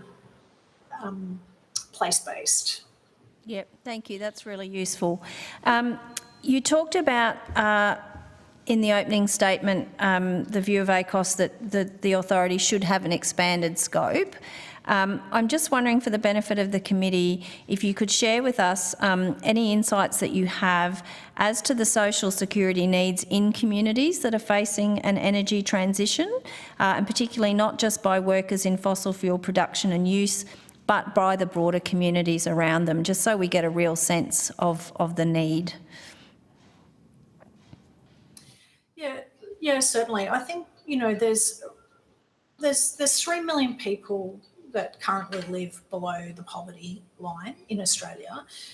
We've got a reasonably good understanding that probably disproportionately more of those people do live in regional areas, and even disproportionately more in remote communities.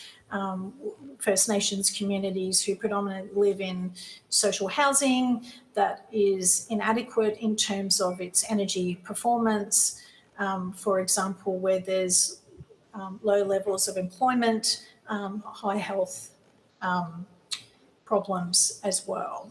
So, you know, certainly what we hear from people in regional communities that are already experiencing, you know, disproportional disadvantage because of cost of housing, because of higher challenges with employment, and more likely to also have poor housing outcomes, that, you know, we think it's particularly important as we transition to a clean economy to use this as an opportunity to actually benefit regional communities. There are significant opportunities to do this, but at the moment we don't have the right frameworks in place that are enabling us to do that.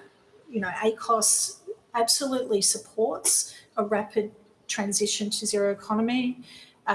We support achieving the Paris goal of limiting warming to 1.5 degrees because people who experience poverty and disadvantage are first, worst and longest hit by climate impacts. It's, you know, if we don't address climate change, we will see an increase in poverty and inequality and further entrenching those that are already experiencing poverty and inequality. So, you know, we see there's opportunity here to not only tackle climate change, but also tackle poverty and inequality at the same time. If I could just add to what Kelly has stated, there's also there's 2 elements to that work. So there's the redressing inequities through the work that the authority might do around workforce development, but there's also going to be a cohort of people who are not engaged in the workforce and may never be for whatever reasons. And we also need to redress inequality for those people. There are opportunities if we're looking at a broad scale regional development that not just focuses on workforce issues and industry and so on, but also looks at some of these broader issues of social welfare, that we might be able to address those issues as well. Thank you.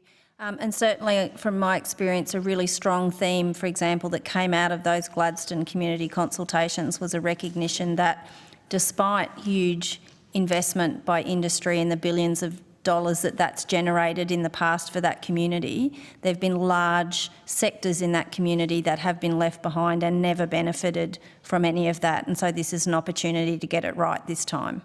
Yeah, and in fact, Senator, it may worsen the situation where you have, for example, a sudden upsurge in regional development and you have, increased house prices and so on, that further pushes people into poverty if they're not engaged in those industries. Yep. Thank you very much. That's all my questions, Chair. Thank you, Senator Allman-Payne. Can I just clarify your opening statement a little bit, Dr. Brough? You talked about the need for a National Energy Transition Authority, and ACOS has been advocating for a transition authority for some time. I was just unclear about whether you were referencing a slight change to your position recently, or whether this has, been your view for some time.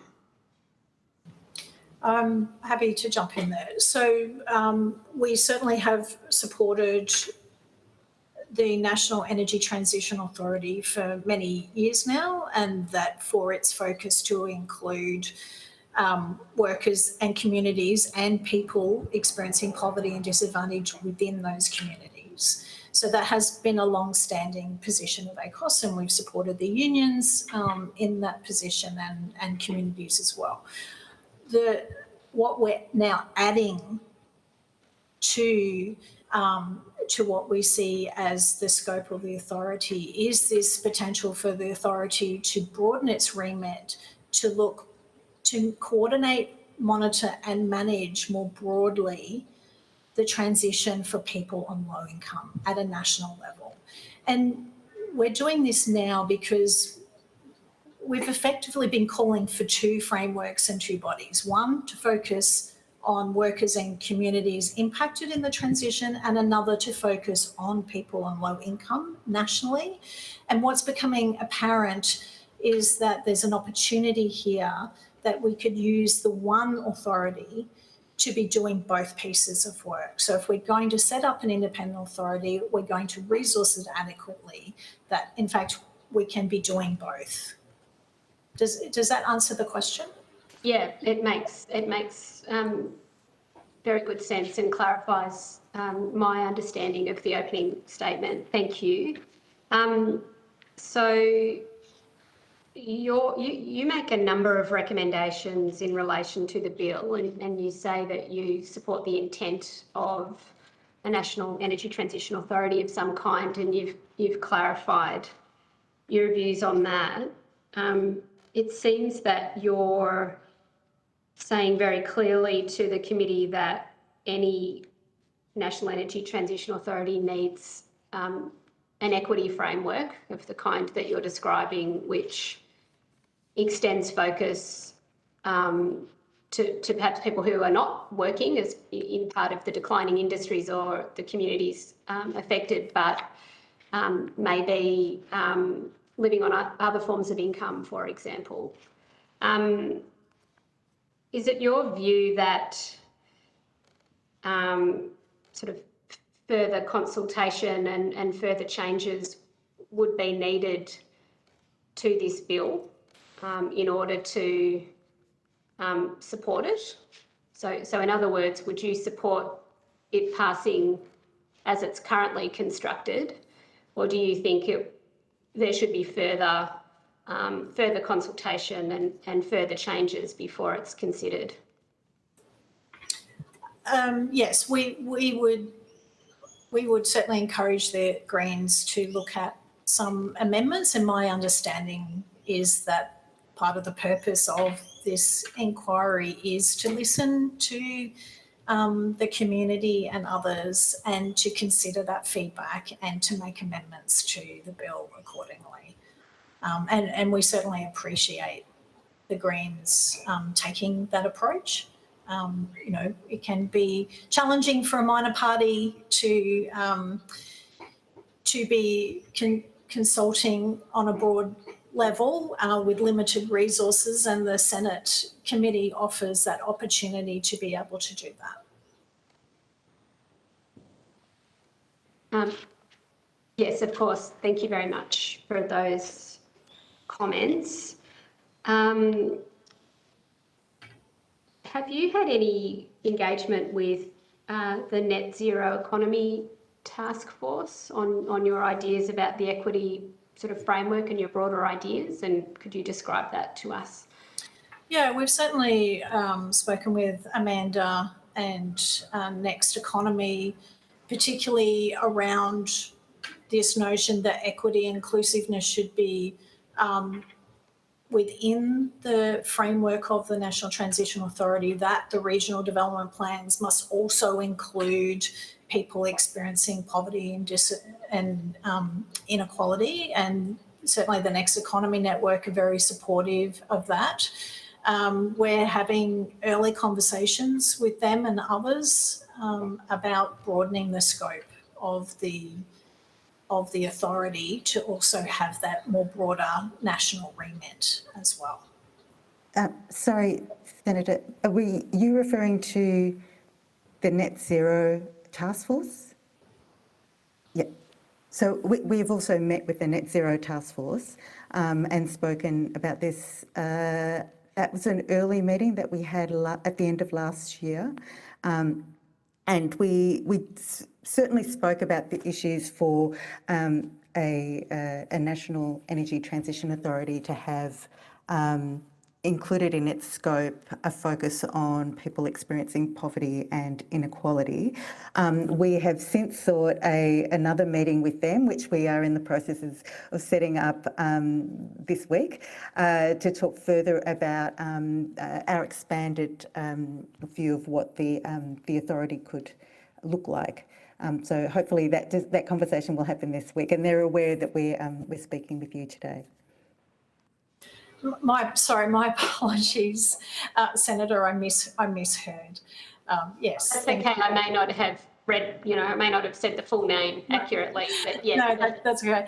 And just to add to Rochelle's correct response to that question, certainly when we talked about the need to include equity and inclusion in the framework and to also have a focus on poverty and inequality, they did indicate that they had heard that from their consultations in Gladstone and other areas as well. So it was not surprising to them that they were hearing these comments from us and that they had reflected back they'd heard similar from the community.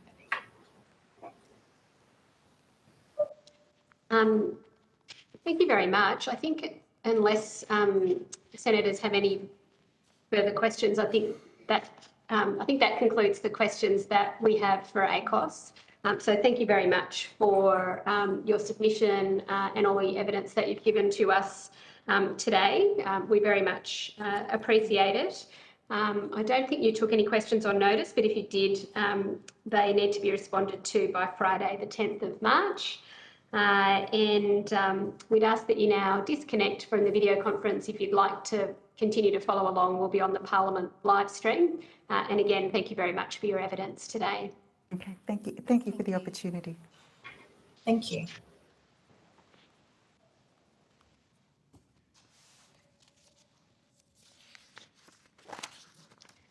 Secretary, do we have our next witnesses? Oh, I see them coming to the table. Thank you.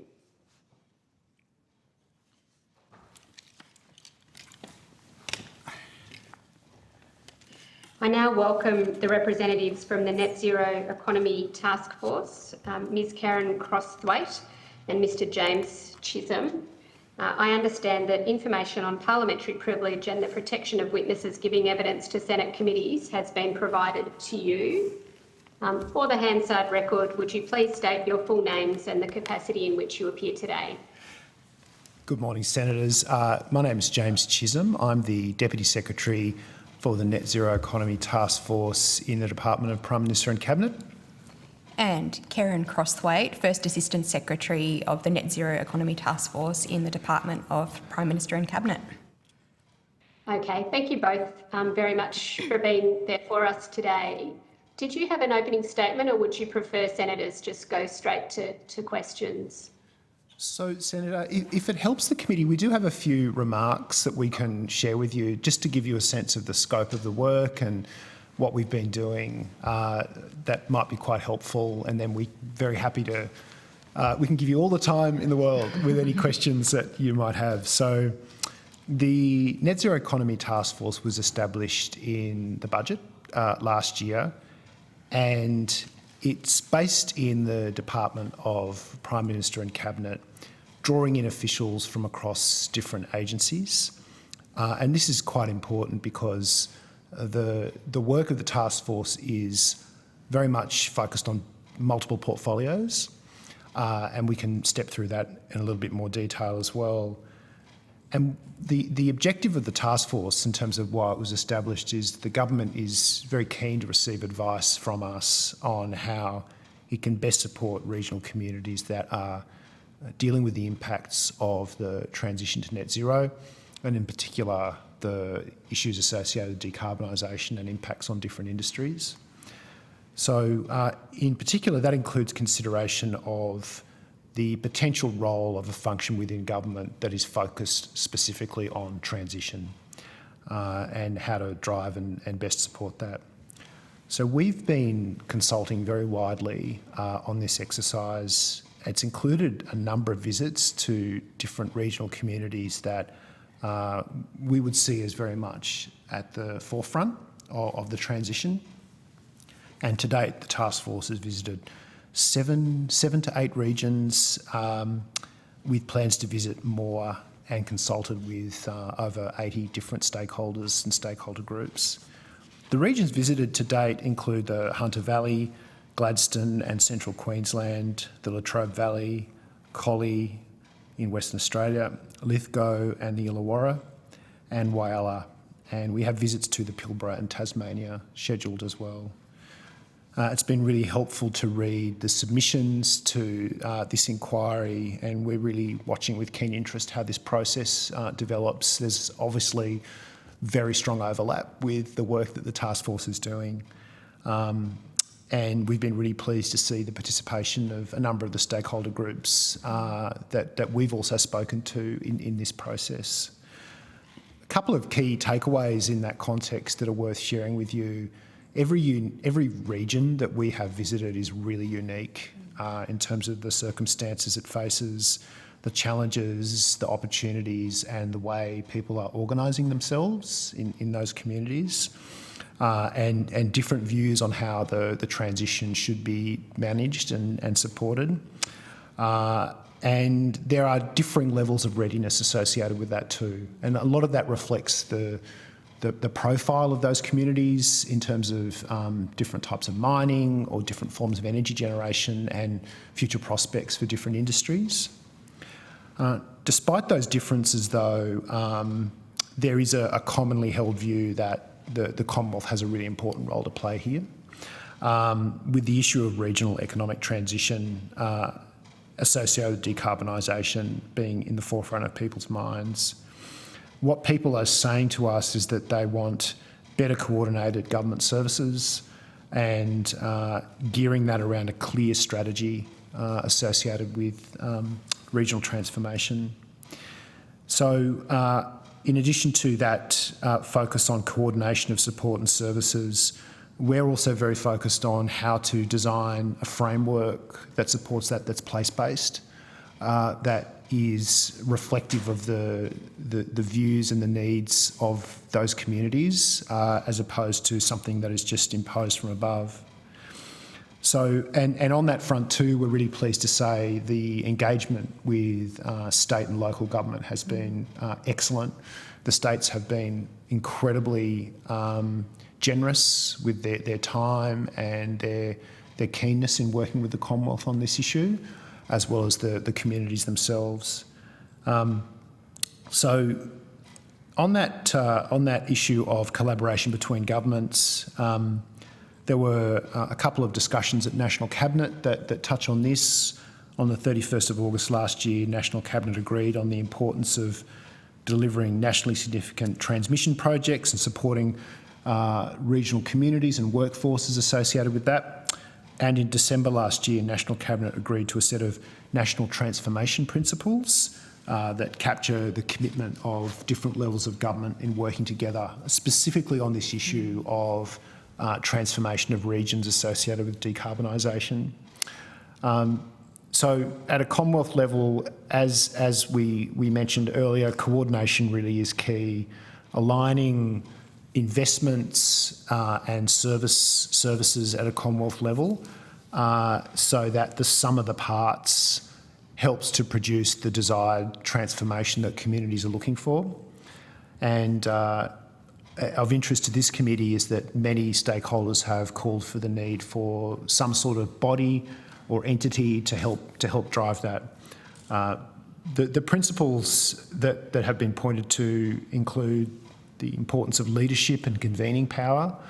So the Commonwealth has a role to play in helping to bring different levels of government together, industry, unions and communities around a concrete and effective plan for regional communities, and coordination, how we best mobilise the full range of services that are available for diversification, worker transition and future workforce development as well.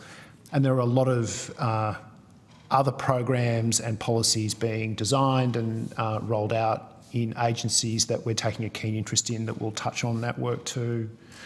But the other thing to keep in mind is that communities have reinforced that they don't want a national entity to take away from the importance of their own locally engaged and locally led transitions. So we're also looking at international examples. There are a number of countries that have invested a lot in this issue. And like us, they have all grappled with getting the right balance between national leadership, locally owned, led transition strategies. And each of those countries is quite different. And we're seeking to sort of learn from both the strengths and potential weaknesses of those models in an Australian context, given how unique our circumstances are.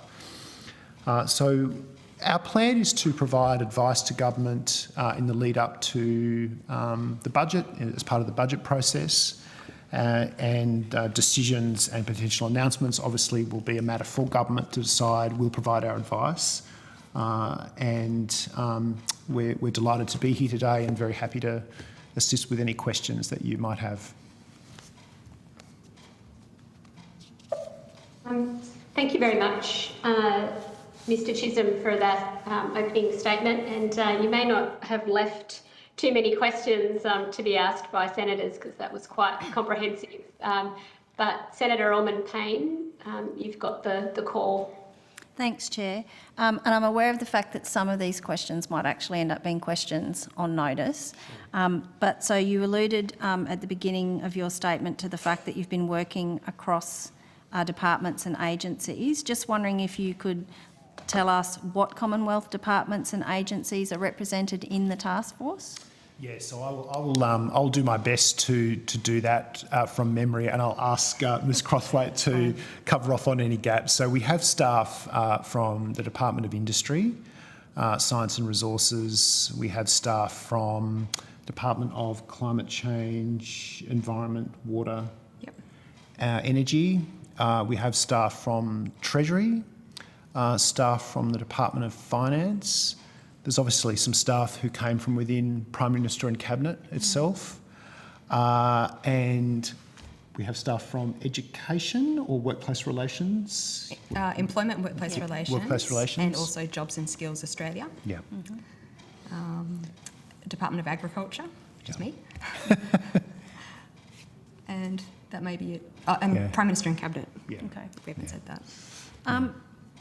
Before I come back to my other questions, this is sort of going off on a tangent, but thinking about the departments that you have said are involved, and a couple of the witnesses that we've heard from today, particularly the Next Economy and ACOS, have talked about the need potentially for a transition authority to really be looking at the social side of transition as well. And it strikes me that the departments that have been included are very much more of the education, skills, training, finance, industry.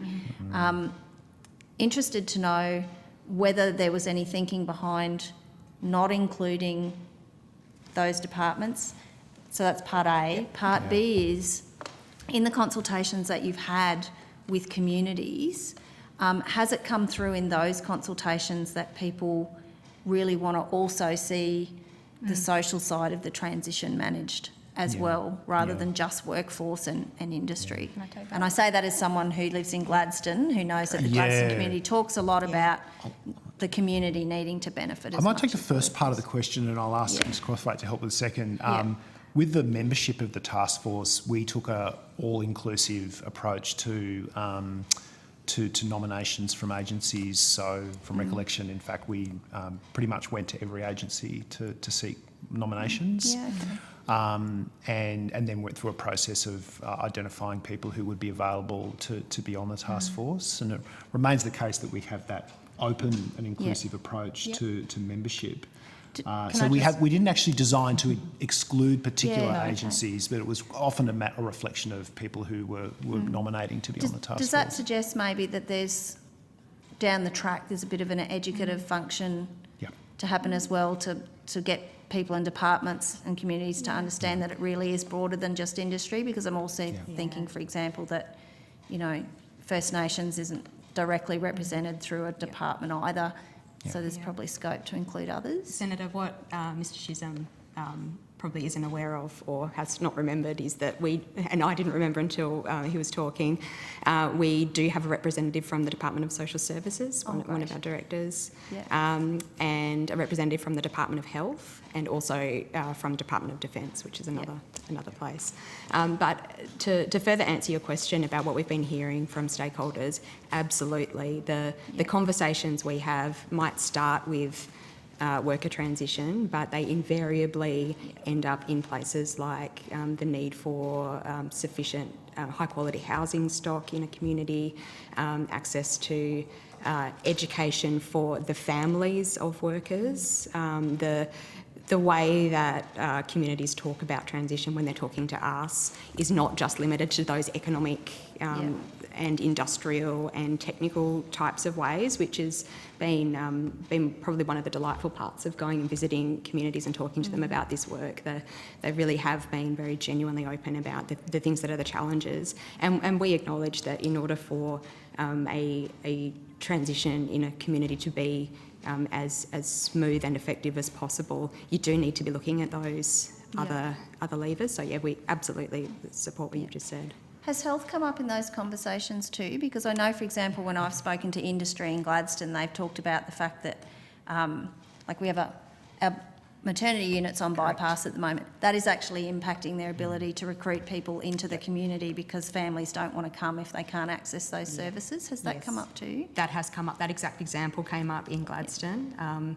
It's come up in a couple of other places, particularly in the context of in order for some aspects of a new type of economy to grow, you do need to be able to attract people to a region, and people will read in the newspaper that there are no obstetricians, or it's difficult to access a GP, or people need to travel. So absolutely, that's something that particularly local government has raised when we've been talking to them.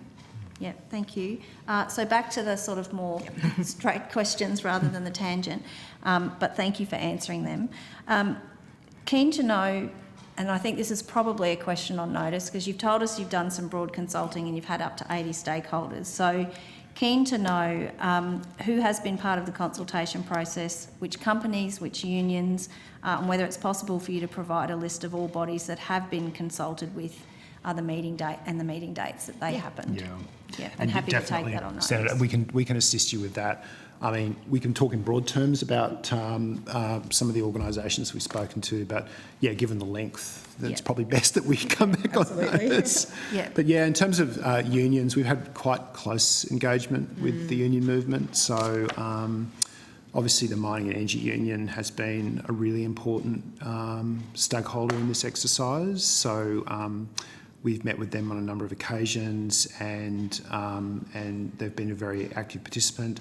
The AMWU has been a really important contributor to the process. The ETU as well.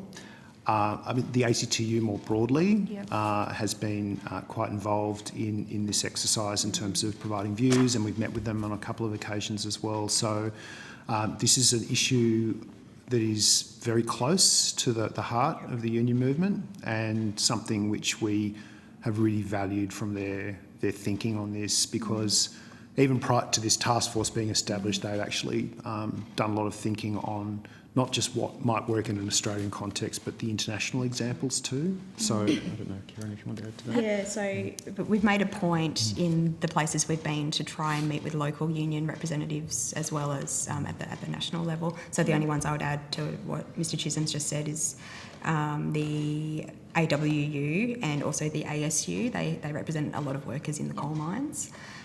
But they've also made the point that they represent members in other industries that would be impacted by a significant economic change in a community, and that's something that we've taken on board. But the broad approach to our consultation has been when we're planning to visit a place, people, as soon as we let people know we're coming, we could have extended our trip to 2 weeks long. Yeah. People are really keen to talk to us. We really want to speak to local government, large businesses in the region. So it's been some coal mines. We visited a couple of coal-fired power stations and some other facilities. Emerging industries, and it's been terrific to engage with some businesses that are doing things that are a bit different in some places, to hear about the challenges that they're facing. We've met with community organisations where that's been something that's appropriate. We've also met with First Nations representatives where that's something that we've been able to organise for the timing of the trips. And almost invariably the Chamber of Commerce or whatever the local iteration of that has been not just keen to meet with us but also keen to introduce us to some of their members so that we can hear directly from them. So it's been a reasonably broad consultation, and there have been a number of follow-up meetings as we've come back. We've also tried to go to the universities, and a lot of these regions do have either an anchor university or a regional campus, and they're often playing a really active role in helping to facilitate discussion about transition in a region. And sometimes we've come back to the office and have had some follow-up engagements, or people have chased us up and we've been able to have some more ongoing conversations. Yep. But I noticed that ACOS also mentioned that we've met with them, and we have done that. There's a very broad range of stakeholders. Happy to get you a list. It's several pages long. Yeah, that'd be really great. Thank you. Last question that I have. So the website within the Department of Prime Minister and Cabinet website does indicate that the task force is due to wrap up mid this year. Just wondering if that's still the case. Yeah, so Senator, that's it's essentially what we've been funded for when it comes down to it. So, but I think the key thing here is that whatever we recommend is going to need almost immediate implementation. So even if the task force itself in its current form doesn't continue beyond the middle of the year, there is then work to be done in building the sort of governance and the sort of work that needs to happen based on our recommendations. So we've tried to think of it as a continuum between the task force and what comes after the task force. Yeah, long-winded answer to your question. Yeah, thank you. That's all from me, Chair. Yeah.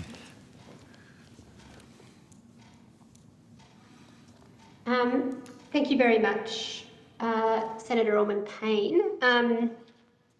It's difficult for me to think of questions to ask for you because you're in a process of consultation where you're about to provide advice to government, which you can't tell the committee about. But you are in a process of consultation, and you've outlined that, and you've spoken about it to Senator Allman-Payne, and you've said that you're going to provide some advice to government as part of the budget process. You mentioned in your opening statements that one of the big themes that has been coming out is getting the balance right between national leadership and locally owned initiatives, and that's been a big theme, as you would have seen from the hearings today as well. Could you just expand on how you're thinking about that challenge at the moment, or at least what the feedback is that you're getting on the challenge, that challenge at the moment? Yeah. There's quite a few dimensions to that, which we can step through. But I might ask Ms. Crossbow if you'd like to start. Sure, probably the place to start would be what we've been hearing. And Mr. Chisholm did mention in his opening statement that the feedback in different communities is really different, and that also goes to that question. So there are some places we've visited where there's a real sense of community ownership over their transition process. They talk about it openly and are very actively involved. And it is places like that where there is a real tension between a potential Commonwealth role or function accidentally coming in over the top and perhaps undoing some of that good work. Whereas in other places, I think there's more of an appetite for some more active assistance, and I guess there's a top-down, bottom-up design that needs to go on here, and I would be very surprised if it looks the same in each place. So one part of our work has been, not just in our visits but also through desktop research and other things, trying to map out what the existing structures and governance arrangements and leadership, strong voices in the community are in each place, so that we can get a sense of what that landscape looks like before we start trying to propose what a Commonwealth role should be in that place. So that is it's a tricky one to navigate. It's not impossible. There are lots of federated structures that operate perfectly well, but it's one that we're very alert to and have heard voiced quite explicitly in some of the places. Yeah. Just to reinforce the evidence that you just heard there as well, and the being sensitive to the really unique situation we have in Australia. I mean, it's a federal system, obviously, so that brings its own sort of dimensions to it. And when we've looked at international examples, and we've been very interested in federal systems as well, Germany often comes up. Germany drove the transformation work very much at a local level, and it was very much a bottom-up empowered system. But then the comparisons start to fall apart with Australia in terms of just the geography and the nature of markets within Germany as opposed to what we deal with in Australia. So that needs to be taken into account. In terms of the Commonwealth's role as well, there's so much happening in a number of portfolios that would be of great assistance to these communities. And one of the pieces of feedback we keep hearing, and which was touched on at the start, was someone that people can talk to help them navigate services, and then also feed that back through the system to influence policy design and program design, so that it's actually well targeted for communities as well. So yeah, that's something we're definitely mindful of.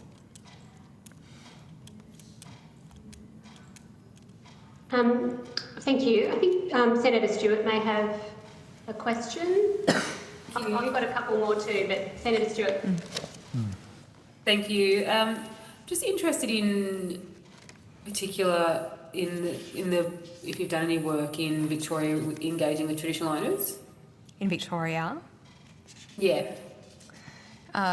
Senator, I believe, I might need to take that on notice. So the one trip that we've done that I didn't do was Latrobe Valley, but I believe that the team was unable to meet with traditional owners in Victoria, but I would need to take on notice the details of that. But I guess perhaps a different way to answer the question would be the approach that we're taking to First Nations engagement through our work. We're very conscious that this is a short-term task force, so our ability and the appropriateness of consulting in a deep and meaningful way for work that is quite short and sharp, we're very conscious of. So when we've visited somewhere, we have reached out to local traditional owners or First Nations representatives, depending on how that's constructed. We've spoken to our colleagues in the National Indigenous Australians Agency for guidance around that.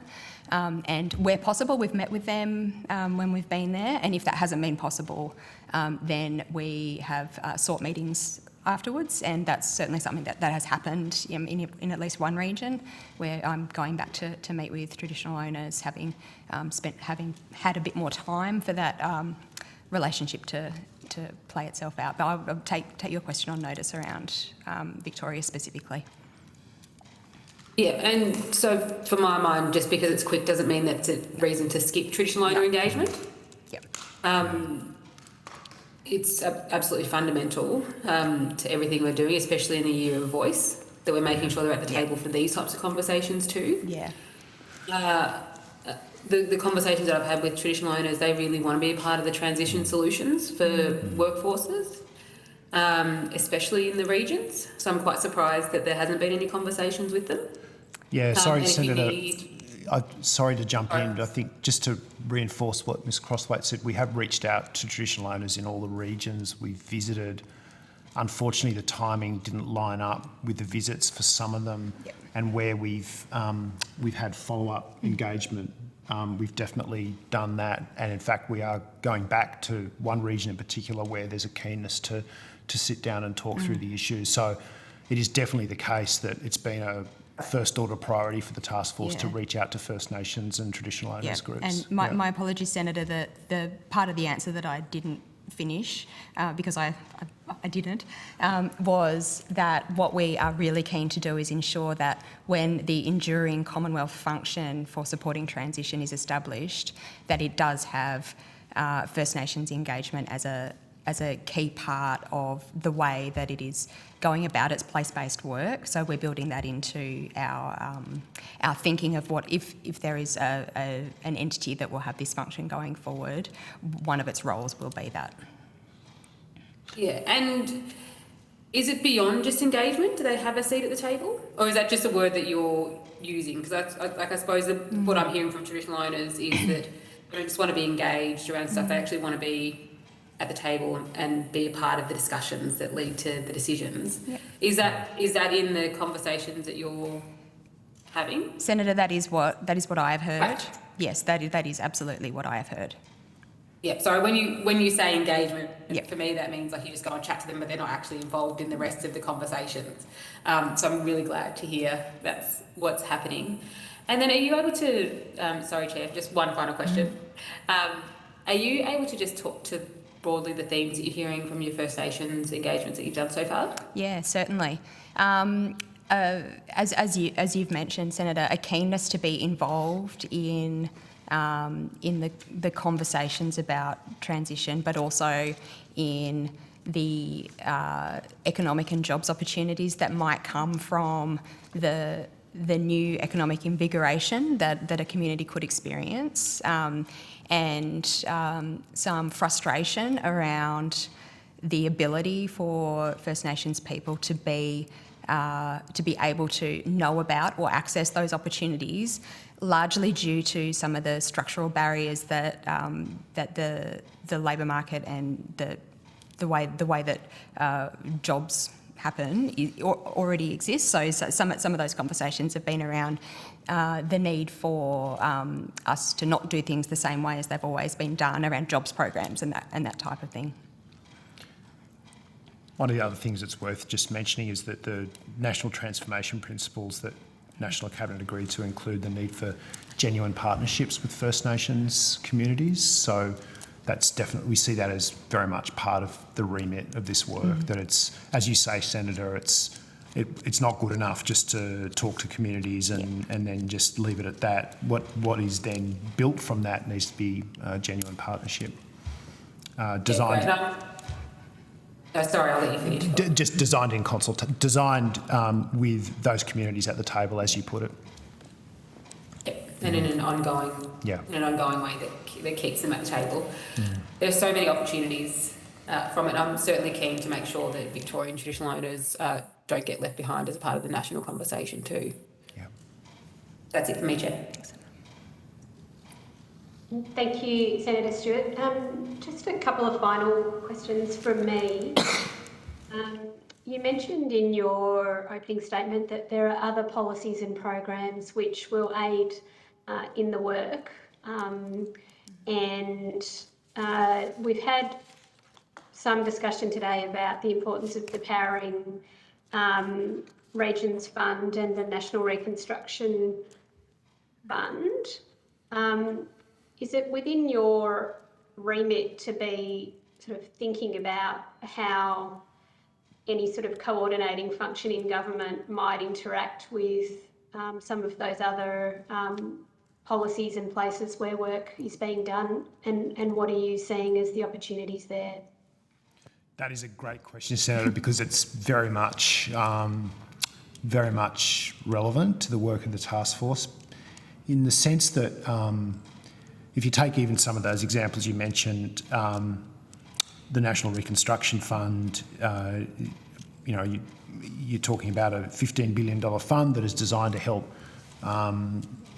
reinvest in Australian manufacturing, and the importance of doing that in the context of some of the supply chain challenges we've faced in recent years.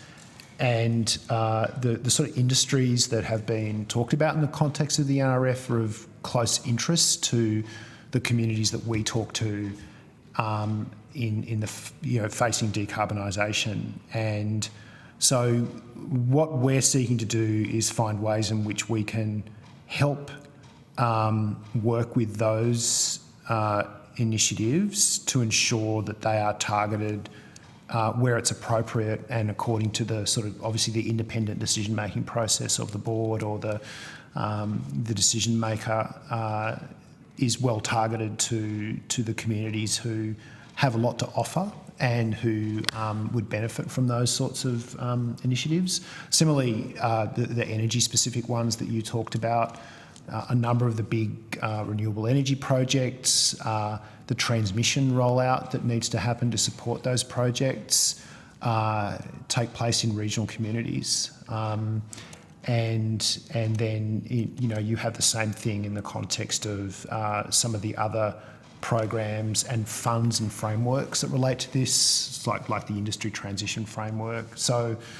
So yeah, we think, and the other one I'd mention is just on skills. So there's quite a bit of work happening in that portfolio to do with things like a clean energy capacity study for skills, new energy apprenticeships, and new energy skills. So a big part of this work and the governance that comes out of this is how do you better link up all those different programs and opportunities so that communities that are affected by decarbonisation, retiring industries are able to take advantage of those programs. Yeah. Thank you. So I'm just trying to conclude by sort of finding a way to describe your work without preempting the advice that you're about to give to government. And so it sounds like you've been set up as a task force because, as you said, government already recognises the need to play a role in the energy transition and play a role in supporting communities in substantial ways through the energy transition. And you've pointed to a range of relevant policies there as well, including, rewiring the nation and new energy skills and so on as well. Are you at the point where you're recommending that there's a further role or that you're able to tell us that you're recommending that there's a further role for government to play in coordination, in creating the type of body that you're talking about there, that has a structure of top down and ground up? Where are you at in what you can tell us your your remit is going forward. Yeah, I think, look, it's probably safe to say that it is definitely the case that we would be recommending something that gets closer to better coordination and delivery of government services and support to communities impacted by the transition. And that there's a spectrum of options available. So, for example, there's a model in the bill that we've looked at, and there's a model that the ACTU has, we've been talking to them about, and there's other models as well. And so our plan would be to give government some options around that too, based on the fact that, you know, we are talking about a lot of different portfolios, which would have to feed into that model to make it work. So I think the way you characterised it is good, Senator. One way to think about it is we are not coming back out of this exercise and saying it's all great. There's no more work to do. We are definitely recommending that there needs to be a step up on supporting communities facing transition, and that there are good models available to help do that, and that whether it's an authority or an office, something of that nature is likely going to feature in our advice. That's probably about as far as I can go. Yes, that that felt like it was on the border of how far you could go with that. So I appreciate that. And I don't think that I have any further questions for you. I think just you're being created because government sees that there's more work to do and that there's a coordinating role. Hence your cross-portfolio task force. And so it wouldn't be unusual that you would be saying that there's further coordinating work and some models to do that, that you're looking at and providing advice on broadly. Yeah, I think I just tried to summarise better, but didn't quite get there. Yeah, no, I think, and look, one of the really useful things about looking at this bill is how we think about the way a Commonwealth body here can work well with other entities that are involved in this work. So, and by that work I mean the transition more broadly. So whether it's AEMO, who's, you know, thinking 24/7 about how to keep the grid stable, and then its long-term plans on the sort of the future grid and the electricity statement of opportunities, whether it's the CFC and ARENA and the investments that they're making, which are often really located in the regions that we're interested in, or potentially located there, and then the sort of the Commonwealth agencies that are involved in designing and delivering programs, whether it's the capacity investment scheme that we talked about, or whether it's the sort of traditional regional policy work, and, you know, we used to have city deals and regional deals, and we've got a lot to learn from that too. But there is a really careful element here of thinking through how something new out of this process works well with those bodies, but fills a gap that's currently there at the moment as well. And that gap is one where there's a process in the system that is thinking of communities first as part of the transition, and I think that is a space that we're occupying right now. Thank you very much. And you're still in the consultation process because you described that you have more visits to do, including visits scheduled for Tasmania. So how much further consultation have you got to do broadly? We'll be going to Tasmania next week, and we'll be going up to the Pilbara 2 weeks later. At this stage, they will be our last visits. However, we are speaking to a lot of people whilst we're back in Canberra as well. So I guess we still have a way to go in terms of those conversations, and I expect that they will continue right up until the time that we provide our advice to the government. Okay, thank you very much. I think from my vantage point here on the screen that concludes the questions that the committee has for you. The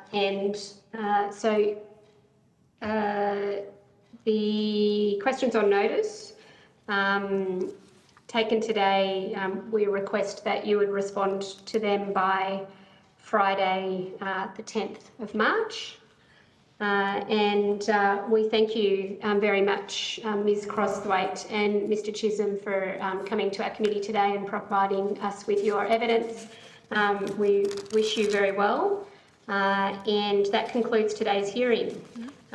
Thank you to all witnesses who appeared and to Hansard and Broadcasting for their assistance. Thank you, Secretariat, and the committee stands adjourned.